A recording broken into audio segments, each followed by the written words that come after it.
ಪಾದಾಚಾರ್ಯಗುರುಭ್ಯೋ ನಮಃ. ಹರಿ ಓಂ. ಆಪಾದಮೌಲಿಪರ್ಯಂತಂ ಗುರುಣಾಂ ಆಕೃತಿಂ ಸ್ಮರೇತ್. ತೇನ ವಿಘ್ನಾಃ ಪ್ರಣಶ್ಯಂತೆ ಸಿದ್ಧ್ಯಂತಿ ಚ ಮನೋರಥಾಃ. ಸೃಷ್ಟಿಸ್ಥಿತ್ಯಪ್ಯಯೇಹ ನಿಯತಿದೃಶಿತಮೋ ಬಂಧಮೋಕ್ಷಾಶ್ಚ ಯಸ್ಮಾತ್ ಅಸ್ಯ ಶ್ರೀ ಬ್ರಹ್ಮರುದ್ರಪ್ರಭೃತಿಸುರನರದ್ವೇಷಶತ್ರಾತ್ಮಕಸ್ಯ ವಿಷ್ಣೋರ್ವ್ಯಸ್ತಾಃ ಸಮಸ್ತಾಃ ಸಕಲಗುಣನಿಧಿಃ ಸರ್ವದೋಷವ್ಯಪೇತಃ ಪೂರ್ಣಾನಂದೋ ವ್ಯಯೋ ಯೋ ಗುರುರಪಿ ಪರಮಃ ಚಿಂತಯೇತಂ ಮಹಾಂತಂ. ಜನ್ಮಾದ್ಯಸ್ಯ ಯತೋನ್ಮಯಾತಿತರತಶ್ಚಾರ್ಥೇ ಸ್ವಭಿಘ್ನಸ್ವರಾಟ್. ತೇನೇ ಬ್ರಹ್ಮಹೃದಾಯಾದಿಕವಯೇ ಮುಖ್ಯಂತೆ ಯಂ ಸೂರಯಃ. ತೇಜೋವಾರಿಮೃದಾಂ ಯಥಾ ವಿನಿಮಯೋ ಯತ್ರ ತ್ರಿಸರ್ಗೋ ಮೃಷಾ ಧಾಮ್ನಾ ಸ್ವೇನ ಸದಾ ನಿರಸ್ತಕುಹಕಂ ಸತ್ಯಂ ಪರಂ ಧೀಮಹಿ. ಅಭ್ರಮಂ ಭಂಗರಹಿತಂ ಅಜಡಂ ವಿಮಲಂ ಸದಾ ಆನಂದತೀರ್ಥಮತುಲಂ ಭಜೆ ತಾಪತ್ರಯಾಪಹಂ. ಚಿತ್ರೈಃ ಪದೈಶ್ಚ ಗಂಭೀರೈರ್ವಾಕ್ಯೈರ್ಮಾನೈರಖಂಡಿತೈಃ ಗುರುಭಾವಂ ವ್ಯಂಜಯಂತೆ ಭಾತಿ ಶ್ರೀಜಯತೀರ್ಥವಾಕ್. ಕಂಸಧ್ವಂಸಿ ಪದಾಂಬೋಜ ಸಂಸಕ್ತೋ ಹಂಸಪುಂಗವಃ ಬ್ರಹ್ಮಣ್ಯಗುರುರಾಜಾಖ್ಯೋ ವರ್ತತಾಂ ಮಮ ಮಾನಸೆ. ತಂ ವಂದೇ ನರಸಿಂಹತೀರ್ಥನಿಲಯಂ ಶ್ರೀವ್ಯಾಸರಾಟ್ಪೂಜಿತಂ ಧ್ಯಾಯಂತಂ ಮನಸಾ ನೃಸಿಂಹಚರಣಂ ಶ್ರೀಪಾದರಾಜಂ ಗುರುಂ. ಅರ್ಥಿಕಲ್ಪಿತಕಲ್ಪೋಯಂ ಪ್ರತ್ಯರ್ಥಿಗಜಕೇಸರಿ ವ್ಯಾಸತೀರ್ಥಗುರುರ್ಭೂಯಾದಸ್ಮದಿಷ್ಟಾರ್ಥಸಿದ್ಧಯೇ. ತಪೋವಿದ್ಯಾವಿರಕ್ತ್ಯಾದಿಸದ್ಗುಣೌಘಾಕರಾನಹಂ ವಾದಿರಾಜಗುರೂನ್ ವಂದೇ ಹಯಗ್ರೀವದಯಾಶ್ರಯಾನ್. ಭಕ್ತಾನಾಂ ಮಾನಸಾಂ ಭೋಜಭಾನವೇ ಕಾಮಧೇನವೇ ನಮತಾಂ ಕಲ್ಪತರವೇ ಜಯೀಂದ್ರಗುರವೇ ನಮಃ. ಪ್ರಣಮತ್ಕಾಮಧೇನುಂಜವಜಸ್ಸುರತರೂಪಮಂ ಶ್ರೀಭಾವಬೋಧಕೃತ್ಪಾದ ಚಿಂತಾಮಣಿಮುಪಾಸ್ಮಹೇ. ಪೂಜ್ಯಾಯ ರಾಘವೇಂದ್ರಾಯ ಸತ್ಯಧರ್ಮರತಾಯ ಚ ಭಜತಾಂ ಕಲ್ಪವೃಕ್ಷಾಯ ನಮತಾಂ ಕಾಮಧೇನವೇ. ಸತ್ಯಾಭಿಜ್ಞಕರಾಬ್ಜೋತ್ಥಾನ್ ಪಂಚಾಶದ್ವರ್ಷಪೂಜಕಾನ್ ಸತ್ಯಪ್ರಮೋದತೀರ್ಥಾರ್ಯಾನ್ ನೌಮಿನ್ಯಾಯ ಸುಧಾರತಾನ್. ಪೃಥ್ವೀಮಂಡಲಮಧ್ಯಸ್ಥಾಃ ಪೂರ್ಣಬೋಧಮತಾನುಗಾಃ ವೈಷ್ಣವಾಃ ವಿಷ್ಣುಹೃದಯಾಃ ತಾನ್ನಮಸ್ಯೆ ಗುರೂನ್ಮಮ. ಸ್ವಸ್ತ್ಯಸ್ತ್ವಜೇರ್ಹೃತಾಂ. ಪರಮ ಮಂಗಲಕರವಾದ ಪರ್ವಕಾಲ ವ್ಯಾಸರಾಜರನ್ನು ಜಗತ್ತಿಗೆ ಕೊಟ್ಟಂತಹ ಬ್ರಹ್ಮಣ್ಯ ತೀರ್ಥರೆಂಬ ಸೂರ್ಯರು.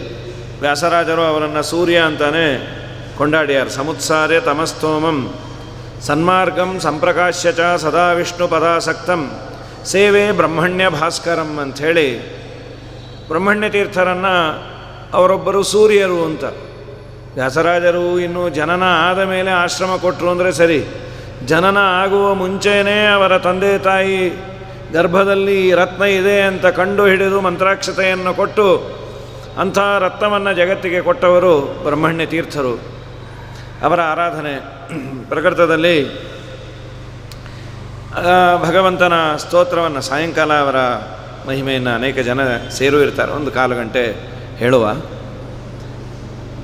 ಗೋಪಿಕಾ ಸ್ತ್ರೀಯರಿಗೆ ಕೃಷ್ಣನಲ್ಲಿ ಅಪಾರವಾದ ವಿಶ್ವಾಸ, ತನ್ಮಯತೆ ಎಲ್ಲ ಇತ್ತು. ವೇಣುನಾದವನ್ನು ಮಾಡಿದ. ವೇಣುನಾದವನ್ನು ಕೇಳಿ ಅವರು ಮನೆಯಲ್ಲಿ ಕೂಡ್ಲಿಕ್ಕೆ ಆಗಲಿಲ್ಲ ಅಂತ ಏನೇನೋ ಕೆಲಸ ಮಾಡ್ತಾ ಇದ್ದವರು ಬಿಟ್ಟು ಬಂದರು ಅಂತಾನೆ ಹೇಳ್ತಾರೆ. ಅವರು ಮಾಡ್ತಾ ಇದ್ದದ್ದು, ಒಬ್ಬಳು ಬಡಿಸ್ತಾ ಇದ್ಲು, ಅದನ್ನು ಬಿಟ್ಟು ಬಂದು. ಒಬ್ಬಳು ಮಗುವನ್ನು ಮುದ್ದಾಡ್ತಾ ಇದ್ಲು, ಅವಳು ಬಿಟ್ಟು ಬಂದಳು. ಇನ್ನೊಬ್ಬಳು ಊಟಕ್ಕೆ ಆಗ ಕೂತಿದ್ಲು ಪಾರಣೆಗೆ, ಅದನ್ನು ಬಿಟ್ಟು ಬಂದಳು. ಹೀಗೆಲ್ಲ ಮಾತುಗಳನ್ನು ಆಡಿ ಕಡೆಗೆ ಕೃಷ್ಣ ಅಂದ, ನೀವೆಲ್ಲ ಬರಬಾರದು. ಬತ್ತು ಶುಶ್ರೂಷಣಂ ಸ್ತ್ರೀಣಾಂ ಪರೋಧರ್ಮೋ ಕ್ಷಮಾಯಯ. ಕಪಟ ಇಲ್ಲದೆ ಗಂಡನ ಸೇವೆಯನ್ನು ಮಾಡಿದರೆ ಅದು ಪರಮಾತ್ಮನ ಸೇವೆಯಂತೆ. ಸ್ತ್ರೀಯರಿಗೆ ಪ್ರಧಾನವಾದ ಧರ್ಮ ಅಂತ ಶಾಸ್ತ್ರ ವಿಧಾನ ಮಾಡಿರೋದು. ಇವತ್ತು ಅದೆಲ್ಲೋ ಹೊರಟಿದೆ. ಈ ತರಹದ ಭಾವನೆ, ಈ ತರಹದ ಮಾತು, ಇದಕ್ಕೇನು ಬೆಲೆ ಇಲ್ಲ. ತದ್ಬಂಧೂನಾಂಚ ಕಲ್ಯಾಣಂ. ಅವನ ಬಂಧುಗಳನ್ನು ನೋಡಿಕೊಳ್ಳೋದೇ ನನ್ನ ಪೂಜೆ. ನಿನ್ನ ಗಂಡ, ನಿಮ್ಮ ಗಂಡ ಹೇಗಿದ್ದರೂ ಪರವಾಗಿಲ್ಲ, ಅವನನ್ನು ಕಟ್ಟಿಕೊಂಡ ಮೇಲೆ ಅವನನ್ನೇ ನೀವು ಪೂಜೆ ಮಾಡಬೇಕು. ಹೆತ್ತ ಮಗು ಸರಿಯಿಲ್ಲ ಅಂಥೇಳಿ ತಾಯಿ ತಿಪ್ಪೆಗೆ ಬಿಡೋದಿಲ್ಲ. 99 ಭಾಗ.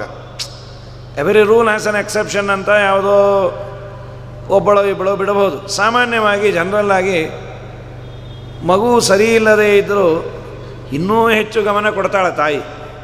ಕಂಡ ದೇವರಿಗೆ ಕೈ ಮುಗಿತಾಳೆ, ನನ್ನ ಮಗುಗೆ ಯಾವಾಗ ಬುದ್ಧಿ ಸರಿ ಹೋಗುತ್ತೆ, ನನ್ನ ಮಗುಗೆ ಯಾವ ಅವಯವ ಊನ ಆಗಿರುತ್ತೆ ಅದನ್ನು ಸರಿ ಮಾಡುವ ನಾನಾ ತರಹದ ಪ್ರಯತ್ನ ಡಾಕ್ಟರಿಂದಲೋ, ದೇವತೆಗಳಿಂದಲೋ, ಆಚಾರ್ಯರಿಂದಲೋ, ಸನ್ಯಾಸಿಗಳಿಂದಲೋ ಯಾರು ಏನನ್ನು ಹೇಳಿದರೂ ಮಾಡಲಿಕ್ಕೆ ತಯಾರಿರ್ತಾಳೆ. ಅದೇ ರೀತಿಯಾಗಿ ಕಟ್ಟಿಕೊಂಡ ಗಂಡನನ್ನು ನೋಡಿಕೊಳ್ಳಬೇಕಂತ ಕೃಷ್ಣನ ಮಾತಿದು. ನೀವೆಲ್ಲ ಬರಬಾರದು ಅಂದಾಗ ಅವರೆಲ್ಲ ವಿರಕ್ತರಾಗೆ ಬಂದಿದ್ದರು. ಕೃಷ್ಣನಿಗೆ ಹೇಳ್ತಾರೆ, ನಾವು ಹೋಗೋದಿಲ್ಲ, ನೀನು ದಯಮಾಡಿ ನಮ್ಮನ್ನು ಹೋಗು ಅಂತ ಹೇಳಬೇಡ ಅಂತ. ಆಗ ಅಹಂಕಾರವು ಬಂತು ಕಡೆಯಲ್ಲಿ, ನಾವಿಲ್ಲದೆ ಕೃಷ್ಣನಿಗೆ ಬದುಕಲಿಕ್ಕೆ ಆಗೋದಿಲ್ಲ, ನಾವಿದ್ದರೆ ಮಾತ್ರ ಕೃಷ್ಣ ಇರೋದು ಅಂತ. ಸರ್ವೋತ್ತಮನಾದ ದೇವರಿಗೆ ಲಕ್ಷ್ಮೀದೇವಿಯೇ ಬೇಕಾಗಿಲ್ಲಂತೆ. ಸ್ವರಮಣ ಅಂತ ದೇವರನ್ನು ಶಾಸ್ತ್ರದಲ್ಲಿ ವ್ಯವಹಾರ ಮಾಡೋದು. ದೇವರದೇ ಆದ ಸ್ತ್ರೀರೂಪಗಳು ಇದೆ. ಗಾಯತ್ರಿದು ಒಂದು ಸ್ತ್ರೀರೂಪವನ್ನು ಹೇಳ್ತಾರೆ. ಪ್ರತಿ ಸಹಸ್ರದಂತ ಹೌದೇ ಹೌದು, 36,000 ಪುರುಷ, 36,000 ಸ್ತ್ರೀರೂಪಗಳು. ಲಕ್ಷ್ಮೀದೇವಿಯಲ್ಲಿ ತನ್ನದೇ ಆದ ಸ್ತ್ರೀರೂಪವನ್ನು ಇಟ್ಟು ಭೋಗ ಮಾಡುವವನು ಭಗವಂತ. ಹಾಗಾಗಿ ಯಾರ ಅನಿವಾರ್ಯತೆ ಇಲ್ಲದ ದೇವರಿಗೆ ಈ ಸಾಮಾನ್ಯ ಪಾಂಚಭೌತಿಕ ದೇಹವುಳ್ಳ ಈ ಸ್ತ್ರೀಯರ ಅನಿವಾರ್ಯತೆ ಸರ್ವಥಾ ಇಲ್ಲೇ ಇಲ್ಲ. ಇದರ ಮೇಲೆ ಒಂದು ಆಕ್ಷೇಪವನ್ನು ಆ ಕಾಲಕ್ಕೆ ಮಾಡಿಕೊಂಡ್ಬಿಟ್ಟಾರೆ. ಇವರೆಲ್ಲ ದೇವರನ್ನು ಜಾರ ಅಂತ ಚಿಂತನೆ ಮಾಡಿ ಉದ್ಧಾರ ಆದರು ಅಂತ. ತಕ್ಷಣ ರಾಜರು ಪ್ರಶ್ನೆ ಮಾಡ್ತಾರೆ, ನೀವು ಒಂದೊಂದು ಗ್ರಂಥದಲ್ಲಿ ಒಂದೊಂದು ರೀತಿ ಹೇಳಿದ್ರೆ ನಮ್ಮ ಗತಿ ಏನು ಅಂತವರು. ಕೃಷ್ಣನನ್ನು ಸರ್ವೋತ್ತಮ ಅಂತ ಉಪಾಸನೆ ಮಾಡಿದರೇನೇ ಮೋಕ್ಷ ಅಂತ ನೀವು ಹೇಳ್ತೀರಿ. ಇನ್ನೊಂದು ಯಾವುದನ್ನ ಪುರಾಣ ಪುಣ್ಯಕಥೆಗೆ ಹೋಳಿದಾಗ ಕೃಷ್ಣನನ್ನು ನೀವು ಬೈದರೂ ಅಡ್ಡಿ ಇಲ್ಲ, ಉದ್ಧಾರ ಆಗ್ತೀರಿ ಅಂತ ಹೇಳ್ತೀರಿ. ಜಾರ ಅಂತ ಉಪಾಸನೆ ಮಾಡಿದ್ರು ಅಡ್ಡಿ ಇಲ್ಲ ಅಂತ. ಹೀಗೆಲ್ಲ ಹೇಳಿದ್ರೆ ಗತಿ ಏನು? ಆಚಾರ್ಯರಂದರು, ಅವರಿಗೆ ಆ ಜನ್ಮದಲ್ಲೇ ಮುಕ್ತಿ ಆಗಲಿಲ್ಲ. ಈ ಕ್ಲಾರಿಫಿಕೇಷನ್ ಆಚಾರ್ಯರು ಮಾತ್ರ ಕೊಡೋದು. ಇನ್ನು ಯಾವ ಪರಂಪರೆಯವರು ಈ ತರಹದ ಕ್ಲಾರಿಫಿಕೇಷನ್ನು ಕೊಟ್ಟಿಲ್ಲ. ಬೇಕಾದಷ್ಟು ಜನ ಭಾಗವತಕ್ಕೆ ಶ್ರೀಮದಾಚಾರ್ಯರ ಅವತಾರದ ಮುಂಚೆನೂ ವ್ಯಾಖ್ಯಾನಗಳನ್ನು ಮಾಡ್ಯಾರೆ. ಆದರೆ ಆಚಾರ್ಯರು ಪ್ರಮಾಣ ಕೊಟ್ಟು ಹೇಳ್ತಾರೆ, ಆ ಜನ್ಮದಲ್ಲಿ ಅವರಿಗೆ ಕಾಮ ಪ್ರೇಮ ಎರಡೂ ಇತ್ತು. ದೇವರೇನು ಮಾಡ್ದ? ಅವರಿಗೆ ಸದ್ಗತಿಯನ್ನು ಕೊಟ್ಟ. ಲಿಂಗದೇಹಭಂಗ ರೂಪವಾದ ಮೋಕ್ಷ ಕೊಟ್ಟಿಲ್ಲ. ಆದರೆ ದ್ಯುಲೋಕದಲ್ಲಿ ಅವರು ಪುನಃ ವಿಷ್ಣು ಸರ್ವೋತ್ತಮತ್ವವನ್ನು ಚೆನ್ನಾಗಿ ತಿಳಿದು ಉದ್ಧಾರ ಆದರು. ನಾಣ್ಯಪಂಥ ಅಯನಾಯ ವಿದ್ಯತೆ ಅಂತ ವೇದದಲ್ಲಿ ಬರುವ ಒಂದು ಮಾತು. ವೇದಾಂತವನ್ನು ಓದುವವರೆಗೆ ಈ ಮಾತಿನ ಪರಿಚಯ ಇರುತ್ತೆ. ತಮೇವಂ ವಿದ್ವಾನ್ ಅಮೃತೈ ಭವತಿ ನಾಣ್ಯಪಂಥ ಅಯನಾಯ ವಿದ್ಯತೆ ಅನ್ನುವ ಒಂದು ಮಾತು. ಇದು ಪ್ರಧಾನವಾದ ಮಾತು. ಅನ್ಯಪಂಥ, ಬೇರೆ ಮಾರ್ಗಗಳು ಮೋಕ್ಷಕ್ಕೆ ಯಾವುದೂ ಇಲ್ಲ. ಸಂಸಾರ ಬಂಧನದ ಬಿಡುಗಡೆಯ ರೂಪ ಮೋಕ್ಷ ಆಗಬೇಕು ಅಂದರೆ ಅನಿವಾರ್ಯವಾಗಿ ಭಗವಂತನನ್ನು ಸರ್ವೋತ್ತಮ ಅಂತ ತಿಳಿಯುವುದರ ಜೊತೆಯಲ್ಲಿ ವಿಷಯದಲ್ಲಿ ವೈರಾಗ್ಯ, ದೇವರಲ್ಲಿ ಪ್ರೇಮ ಇದಿದ್ದರೇನೇ ಆಗೋದು ಅಂತ. ಇವರಿಗೂ ಆಯಿತು ಅನ್ನೋದರ ಅಭಿಪ್ರಾಯ ಹೀಗೆ ಅಂತ ಆಚಾರ್ಯರು. ಇದರ ಮೇಲೆ ಇನ್ನೊಂದು ತುಂಬ ಅದ್ಭುತವಾದ ಒಂದು ಆಚಾರ್ಯರ ಮಾತು. ಯಾರ್ಯಾರು ಏನನ್ನ ಉಪಾಸನೆ ಮಾಡಬೇಕೋ ಅದನ್ನೇ ಮಾಡಬೇಕಂತ. ಲಕ್ಷ್ಮೀದೇವಿ ಗಂಡನನ್ನು ಪತಿ ಅಂತ ಉಪಾಸನೆ ಮಾಡಬೇಕಂತ. ಬ್ರಹ್ಮದೇವರು ವಾಯುದೇವರು ಪಿತಾ ಅಂತ, ತಂದೆ ಅಂತ ಉಪಾಸನೆ ಮಾಡಬೇಕು. ಸರಸ್ವತಿ ಭಾರತಿ ಶ್ವಶುರ ಮಾವ ಅಂತ. ರುದ್ರದೇವರು ಗರುಡದೇವರು ಶೇಷದೇವರು ಪಿತಾಮಹ ಅಂತ. ಇನ್ನು ಅವರ ಕೆಳಗೆ ಬರುವ ಎಲ್ಲ ದೇವತೆಗಳು ದೇವರನ್ನು, ದೇವತೆಗಳಾಗಲಿ ನಾವಾಗಲಿ, ಪ್ರಪಿತಾಮಹ ಅಂತ, ಮುತ್ತಾತ ಅಂತ ಉಪಾಸನೆ ಮಾಡಬೇಕಂತ ದೇವರನ್ನು. ಹೀಗೆ ಯೋಗ್ಯೋಪಾಸನೆ ಮಾಡುವ ಒಂದು ಗುಂಪು ಅಪ್ಸರಾಸ್ತ್ರೀಯರಿದ್ದಾರೆ. ಅವರು ದೇವರನ್ನು ಜಾರ ಅಂತಾನೆ ಉಪಾಸನೆ ಮಾಡಬೇಕಂತ. ಆ ಗುಂಪಿನಲ್ಲಿ ಬಂದ ಕೆಲವರು ಗೋಪಿಕೆಯರು ಆ ರೀತಿ ಉಪಾಸನೆ ಮಾಡಿದರು ಅಂತ. ಇಷ್ಟೆಲ್ಲ ಆಯಿತು. ಆಗ ಚೆನ್ನಾಗಿ ಅಳತಾರೆ. ಪ್ರಾಮಾಣಿಕವಾಗಿ ಅತ್ತಾಗ ದೇವರ ವಿರಹದಿಂದ ದೇವರು ಇವರಿಗೆ ತೊಂದರೆಯನ್ನು ಕೊಡಬಾರದು ಅಂದ್ಕೊಂಡ. ಆ ಅತ್ತದ್ದು ಒಂದು ಗೀತೆ ಅಂತಾಯಿತು. ಸಾಮಾನ್ಯ ಒಂದು ಗೀತೆ ಅಂತ ಭಾಗವತ ಅನೇಕ ಗೀತೆಗಳಿದೆ. ಮೊದಲು ಶುರುವಾಗೋದು ಕಪಿಲಗೀತೆ ಅಂತ, ತೃತೀಯ ಸ್ಕಂದದಲ್ಲಿ ಕಪಿಲಗೀತೆ. ಇನ್ನು ಏಕಾದಶ ಸ್ಕಂದದಲ್ಲಿ ಒಂದು 4-5 ಗೀತೆಗಳಿದೆ. ದಶಮ ಸ್ಕಂದದಲ್ಲಿ ಇದೊಂದು ಗೋಪಿಗೀತೆ, ಭ್ರಮರಗೀತೆ, ಉದ್ಧವ ಗೀತೆ, ಹೀಗೆಲ್ಲ ಗೀತೆಗಳು. ಗೀತೆಯ ಹಿಂದೆ ಒಂದು ವೈರಾಗ್ಯದ ಹಿನ್ನೆಲೆ ತುಂಬ ಇರುತ್ತೆ. ಇವರು ದೇವರ ಸಲುವಾಗಿ ಆಳ್ತಾರೆ. ಅತ್ತಿದ್ದು ಒಂದು ಗೀತೆ ಅಂತಾಯಿತು, ಒಂದು ಪಾರಾಯಣದ ಮಟೀರಿಯಲ್ ಆಯಿತು. ತುಂಬ ಸುಂದರ, ಅದನ್ನು ಅನೇಕ ಜನ ಪಾರಾಯಣ ಮಾಡೋದು. ಅದರಲ್ಲೂ ವ್ಯಾಸರಾಜ ಮಠದಲ್ಲಿ ವಿಶೇಷವಾಗಿ ಅದನ್ನು ಗಾನ ಮಾಡೋರು, ಅದರಲ್ಲೂ ವಿದ್ಯಾ ವಾಚಸ್ಪತಿಗಳು ತುಂಬ ಅದ್ಭುತ. ಅದರಲ್ಲಿ ಡಾಕ್ಟ್ರೇಟ್, ಭಾಗವತದಲ್ಲಿ ಡಾಕ್ಟ್ರೇಟು, ಸ್ಪೆಷಲೈಸೇಷನ್ ಇನ್ ಗೋಪಿಗೀತೆ ಅಂಥೇಳಿ ತುಂಬ ಚಂದ. ಗೋಪ್ಯವೂಚು ಜಯತಿ ತೇಧಿಕಂ ಜನ್ಮನಾ ವ್ರಜ ಶ್ರಯತ ಇಂದಿರಾ ಸಾಧು ತತ್ರ ಹಿ ದಯಿತ ದೃಶ್ಯತಾಂ ತ್ವಾಂ ದಿದ್ರಕ್ಷತಾಂ ತ್ವಯಿ ಧೃತಾಸವಃ ತ್ವಾಂ ವಿಚಿನ್ವತೆ ಜಯತಿ ತೇಧಿಕಂ ಜನ್ಮನಾ ವ್ರಜಃ. ಹೇ ದಯಿತ, ಪ್ರೀತ್ಯಾಸ್ಪದನಾದ ಭಗವಂತ, ಎಲ್ಲಕ್ಕಿನ್ನ ಹೆಚ್ಚು ಪ್ರೀತ್ಯಾಸ್ಪದವಾದವನನ್ನು ದಯಿತ ಅಂತ ಕರೆಯುವ ಸಂಪ್ರದಾಯ. ಸಂಸ್ಕೃತದ ಪದ ಅದು. ದಯಿತ ಅಂದರೆ ಮನಸ್ಸಿಗೆ ಬಹಳ ಬೇಕಾದವರು ಅಂತ. ಹೇ ದಯಿತ, ಪ್ರೀತ್ಯಾಸ್ಪದನಾದ ಭಗವಂತ ಕೃಷ್ಣ, ತೇ ಜನ್ಮನ, ನೀನು ಯಾವತ್ತೂ ಅವತಾರ ಮಾಡಿದೆ, ಅವತಾರ ಮಾಡಿದ ದಿವಸದಿಂದ ಜಯತಿ, ನಂದವ್ರಜ, ವ್ರಜ ಅಂದರೆ ಗೋಕುಲ, ನಮ್ಮ ಗೋಕುಲ ಜಯತಿ, ತುಂಬ ಉತ್ಕೃಷ್ಟವಾಗಿದೆ, ತುಂಬ ಶ್ರೀಮಂತ ಊರಾಯಿತು. ಯಾಕೆ ಕೃಷ್ಣ ಬಂದ ಮೇಲೆ ಶ್ರೀಮಂತ ಊರಾಗಲಿಕ್ಕೆ ಏನು ಕಾರಣ ಅಂದರೆ, ಲಕ್ಷ್ಮೀ ಬಂದರೆ ಶ್ರೀಮಂತ ಊರಾಗಬೇಕು, ದೇವರು ಬಂದರೆ ಏನು ಶ್ರೀಮಂತಿಕೆ? ಅದಕ್ಕಂದ್ರೂ ನೀನು ಯಾವತ್ತು ನಮ್ಮೂರಿಗೆ ಕಾಲಿಟ್ಟೋ ಅವತ್ತು ಲಕ್ಷ್ಮೀದೇವಿಯು ನಿನ್ನ ಜೊತೆಯಲ್ಲಿ ಬಂದು, ಬರೋದು ಅವಳು ಇಂದಿರಾ ಅನ್ನೋ ರೂಪದಿಂದ ಬಂದು, ಇದಿ ಪರಮೈಶ್ವರ್ಯೇ ಅಂತ ಅದು ವರ್ಬದು. ಇಂದಿಂ ರಾತೀತಿ ಇಂದಿರಾ ಅಂತ, ಪರಮೈಶ್ವರ್ಯವನ್ನು ಕೊಡುವ ರೂಪಕ್ಕೆ ಇಂದಿರಾ ಅಂತ ಹೆಸರು. ವಿಜಯಧ್ವಜರು ವ್ಯಾಖ್ಯಾನವನ್ನು ಮಾಡ್ತಾ, ಪರಮೈಶ್ವರ್ಯವನ್ನು ಕೊಡುವ ರೂಪದಿಂದ ಶಯತ ಇಂದಿರಾ ಸಾಧು ತತ್ರಹಿ. ಪರಮಾತ್ಮ ಎಲ್ಲಿ ಬಂದಲ್ಲೂ ಲಕ್ಷ್ಮೀದೇವಿ ಬಂದಿರ್ತಾಳೆ, ಯಾಕೆ ನಿತ್ಯಾಭಿಯೋಗಿನಿ, ಬಿಟ್ಟು ಇರೋ ಪ್ರಶ್ನೆನೇ ಇಲ್ಲ. ಆದರೆ ಅನುಗ್ರಹೋನ್ಮುಖಳಾಗಿ ಬರೋದು ಬೇರೆ, ದುರ್ಗೆಯಾಗಿ ಬರೋದು ಬೇರೆ. ಕಂಸನ ಊರಿನಲ್ಲಿ ದುರ್ಗೆಯಾಗಿ ಬಂದವಳು, ನಂದವ್ರಜಕ್ಕೆ ಇಂದಿರೆಯಾಗಿ ಬಂದು, ಶಯತ ಇಂದಿರಾ ಸಾಧು ತತ್ರಹಿ. ಕಂಸನ ಮನೆಯಲ್ಲಿ ನಾಶ ಆಯಿತು ದುರ್ಗೆಯಾಗಿ ಬಂದದರಿಂದ. ಶಯತ ಇಂದಿರಾ ಸಾಧು ತತ್ರಹಿ. ಆದ್ದರಿಂದ ನಮ್ಮೂರು ತುಂಬ ಶ್ರೀಮಂತ ಊರಾಯಿತು. ಹೇ ಭಗವಂತ, ನಿನ್ನನ್ನು ನೋಡಬೇಕು ಅಂತ ನಮಗೆ ಅಪೇಕ್ಷೆ. ತ್ವಯಿ ಗತಾಸವಃ. ಸಾಮಾನ್ಯ ಇಲ್ಲೆಲ್ಲ ನಾವು ನೀವು ಆಡುವ ಮಾತುಗಳು, ಡೈಲಾಗ್ಸ್ ಎಲ್ಲ ಇರುತ್ತಲ್ಲ, ನಿನ್ನಲ್ಲೇ ನನ್ನ ಪ್ರಾಣ, ಓನಲ್ಲ, ಯಾವನಲ್ಲವೂ ಇಲ್ಲ, ಗಿಲ್ಲವೂ ಇಲ್ಲ. ಇದು ನಿಜವಾಗಲೂ ಗೋಪಿಕೆಯರು ಆಡಿದರೆ ಅದಕ್ಕೆ ಅರ್ಥ ಇದೆ. ಯಾಕೆಂದರೆ ಕೃಷ್ಣನಿಗಾಗಿ ಪ್ರಾಣವನ್ನು ಪರಿತ್ಯಾಗ ಮಾಡಲಿಕ್ಕೆ ಸಾಮೂಹಿಕ ಸಂಕಲ್ಪ ಮಾಡಿದ ಪುಣ್ಯಾತ್ಗಿತ್ತೆಯರು. ಕೃಷ್ಣನಿಗಾಗಿ ಪ್ರಾಣವನ್ನು ಬಿಡ್ತೇವೆ ಅಂತ ಹೋದರು. ಹೌದು, ಕೃಷ್ಣನಲ್ಲಿ ಇವರಿಗೆ ಭಕ್ತಿ ಇದೆ ಅಂತ ಯಾರು ಸರ್ಟಿಫೈ ಮಾಡಬೇಕು? ನನಗೆ ದೇವರಲ್ಲಿ ತುಂಬ ಭಕ್ತಿ ಇದೆ, ಪುಣ್ಯಕ್ಕದು ಕಾಣುವ ಐಟಮ್ ಅಲ್ಲ ಅದು. ಏನೋ ಮಡಿ ಉಟ್ಕೊಂಡೆ, ಓಕೆ, ಇವರು ಮಡಿ ಉಟ್ಕೊಂಡಿದ್ದಾರೆ. ಹೃದಯದ ಶುದ್ಧಿ, ಭಕ್ತಿ ಇದೆಲ್ಲ ಒಳಗಿಂದಿದು. ಅದು ಗೊತ್ತಾಗೋದು ದೇವರಿಗೆ ಮಾತ್ರ. ಇವನು ಭಕ್ತಿ ಮಾಡ್ತಾನೋ ನಾಟಕ ಆಡ್ತಾನೋ ಅನ್ನೋ ದೇವ್ರಿಗೆ ಗೊತ್ತು. ಆದರೆ ಸ್ವಯಂ ದೇವರೇ ನನ್ನ ಭಕ್ತರು ಅಂತ ಇವರನ್ನು ಸರ್ಟಿಫೈ ಮಾಡಿದ್ದರಿಂದ ಇವರು ಭಕ್ತರು. ಉದ್ಧವರನ್ನು ಕೊಟ್ಟು ಕಳಿಸ್ದ. ಏಕಾಸ್ಕಂದ ಭಾಗವತದಲ್ಲಿ ಹೇಳ್ದ, ಕೃಷ್ಣ ನಿನ್ನನ್ನು ಆರಾಧನೆ ಮಾಡಿ ಯಾರಾದರೂ ಉದ್ಧಾರ ಆಗಿದಾರಾ ಅಂತ ಕೇಳಿದ ಕೂಡಲೇ ಮೊದಲು ಹೇಳಿದ ಹೆಸರೇ ಗೋಪಿಕೆ ಇರೋದು. ಸೊ ಯಾರಲ್ಲಿ ಭಕ್ತಿಯನ್ನು ಮಾಡಿದ್ದೇವೆ ಅಂತ ನಾವು ಹೇಳ್ತೇವೆ, ಆ ವ್ಯಕ್ತಿಯೇ ಇವರು ನನ್ನ ಭಕ್ತರು ಅಂತ ಸರ್ಟಿಫೈ ಮಾಡಿದ್ರೆ ಅದಕ್ಕೆ ವ್ಯಾಲಿಡಿಟಿ. ಪುಣ್ಯಕ್ಕೆ ನಮಗೆ ಯಾರೂ ಆ ಥರ ಸರ್ಟಿಫಿಕೇಟ್ ಕೊಡೋರು ಇಲ್ಲ, ಯಾಕೆಂದ್ರೆ ಗೊತ್ತಾಗೋದಿಲ್ಲ. ನಾಟಕನೂ ಆಡ್ಬೋದು, ಭಕ್ತಿಯನ್ನು ಮಾಡ್ಬೋದು. ಆದರೆ ವಿಶೇಷ ಭಕ್ತಿಯನ್ನು ಅವರು ಮಾಡಿದ್ದರಿಂದ ಕೃಷ್ಣನೇ ಅವರನ್ನೇ ಸ್ವೀಕಾರ ಮಾಡಿದ. ಎಲ್ಲಿವರೆಗೂ ಅಂದರೆ, ಕೃಷ್ಣ ಯಾವ ಲೆವೆಲ್ಲಿಗೆ ಹೇಳಿದ ಅಂದರೆ, ಕೃಷ್ಣ ಅಲ್ಲಿ ಫಿಸಿಕಲ್ ಆಗಿದ್ದಾನಂತೆ. ನಿಮ್ಮ ಮನಸ್ಸೇ ದೇವರ ಮನೆಯಂತೆ ಅಂತ ಹೇಳಿ ಕಳಿಸ್ಬೇಕಾದ್ರೆ ನಿಜವಾದ ಭಕ್ತರು ಗೋಪಿಕಾಸ್ತ್ರೀಯರು. ಅದಕ್ಕೆ ನಿನ್ನಲ್ಲೇ ಮನಸ್ಸಿದೆ ಅಂತ ಸುಳ್ಳು ಪಳ್ಳು ಹೇಳ್ತಾ ಇಲ್ಲ ಅವರು, ನಿಜವಾಗಲೂ ನಿನ್ನಲ್ಲೇ ಮನಸ್ಸಿದೆ. ತ್ವಯಿ ಗತಾಸವಃ ತ್ವಾಂ ವಿಚಿನ್ವತೆ. ನಿನ್ನನ್ನೇ ಹುಡುಕ್ತಾ ಇದ್ದೀವಿ ಕೃಷ್ಣ, ನೀನಿಲ್ಲದೆ ನಾವಿರ್ಲಿಕ್ಕಾಗೋದಿಲ್ಲ. ಇದು ಒಂದು ಸುಂದರವಾದ ಅರ್ಥ. ನಮ್ಮ ಸತ್ಯಧರ್ಮ ಸ್ವಾಮಿಗಳು ಇದಕ್ಕೆ ಇನ್ನೊಂದು ವ್ಯೂನಲ್ಲಿ ಅರ್ಥ ಬರೀತಾರೆ. ಜಯತಿ ತೇಧಿಕಂ ಅನ್ನೋದನ್ನು ಅವರು ಬಿಡಿಸ್ತಾರೆ. ಜ ಯತೀತ ಇಧಿಕಂ ಅಂತ ಪದಚ್ಛೇದ ಮಾಡಿದ್ರು ಅವರು.